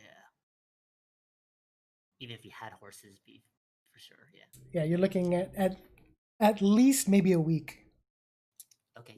we travel. I really want to go to the thick woods or whatever it Yeah, was. I know. The Thicket Woods. To find the map. Woods. Yeah, I think probably what we'd end up doing is try to attempt to figure out how to decipher his little map and make a copy of it. I think we're discussing. Yeah. Yeah, so we Um, want. Yeah, we definitely want to make the map, and we got map and the key. So yeah, we need to make a copy of the map and then go find that location. That's probably the thing I'm the most interested in. Yeah. Haofu is looking for like the most like I think even the job to get information was a little kind of risky for him. He preferred something a little lower stakes. But for the most part, he doesn't really care too much. I think Iso probably has more drive to do specific things. I know there's a discussion. Maybe we need to get help to go up to. I'm sorry, I'm Those are- taking out of character, No worries. being out of character over here. But I'm sure Itsu would probably share, like what he learned from Hadani eventually too. Do we need to pick up, try to find some other people to help us explore the area too, or do you think of just us, the two of us, trying to just, Well, I had posted in the Discord that not every encounter the players can handle. yeah, I mainly put that just as like a warning. I know like sometimes players have the "I'm invincible" oh yeah, thing. It's really dangerous. It's really dangerous. So sometimes if you find something, if it looks dangerous, it probably is. So getting help could be a thing. However, with that being said, it's not necessary all the time. I thought for sure that you guys were going to have to get into combat in that encounter. I for sure thought, I was like, oh, this is where it messes up. This is where it messes up. yeah. But every time you guys did something, every time, Lady of Luck on our side. I was just like, no, he's on the opposite side of the map. He's on the opposite side of the map. So Can't stop this freight train apparently. that was awesome. Got So some yeah. pretty good tension because it was pretty much like any moment feeling that Mhm. these guys would get in and wake up or whatnot. But Didn't cause enough noise to trigger a reaction. If it wasn't raining, they probably would have heard. yeah, But with the rain outside, Hafu wasn't. tried his best, man. Rolled just like 5s and 6s on stealth. So mhm, it was still managed though. I was just like, oh, one more mess up, one more mess. Oh, it wasn't loud enough. So So Yeah. it sounds like Grimes wants us to go south, but we want to go north to Mildred. there was also I remember I think Grimes was saying that there sent expeditions off in different directions too. So North, maybe we can south, and- double up with double up with one of those to try to get some information. I mean, I think that's good cover for us, even if we don't even go do it. Yeah, it's say like, hey, we went out to go explore. Plus, side note, you still have the village to explore. There's still the message board. There's still the Hunters Guild. Yeah, well, we have that guy that you got, like what, Clegvin or something like that can show us or something like. Mhm. Yeah, Clavin. Like them. You for him, you would hire him at the Hunters Guild. Gotcha. Probably pay Yeah, I them say we a just few go days. hire him and go out there. Should probably maybe figure out how dangerous exactly it is out there. See how much help we may need. Well, that's what he's there for. He's going to tell us what's going on. Probably want to do some shopping, maybe get some horses and supplies if we are gonna have to do like a week-long travel. You guys got the time. Go for it. The town is there. The supplies are there. Yeah. So, oh, I think Haofu though would want to try to get as soon as possible. He's a little bit worried about Jonas.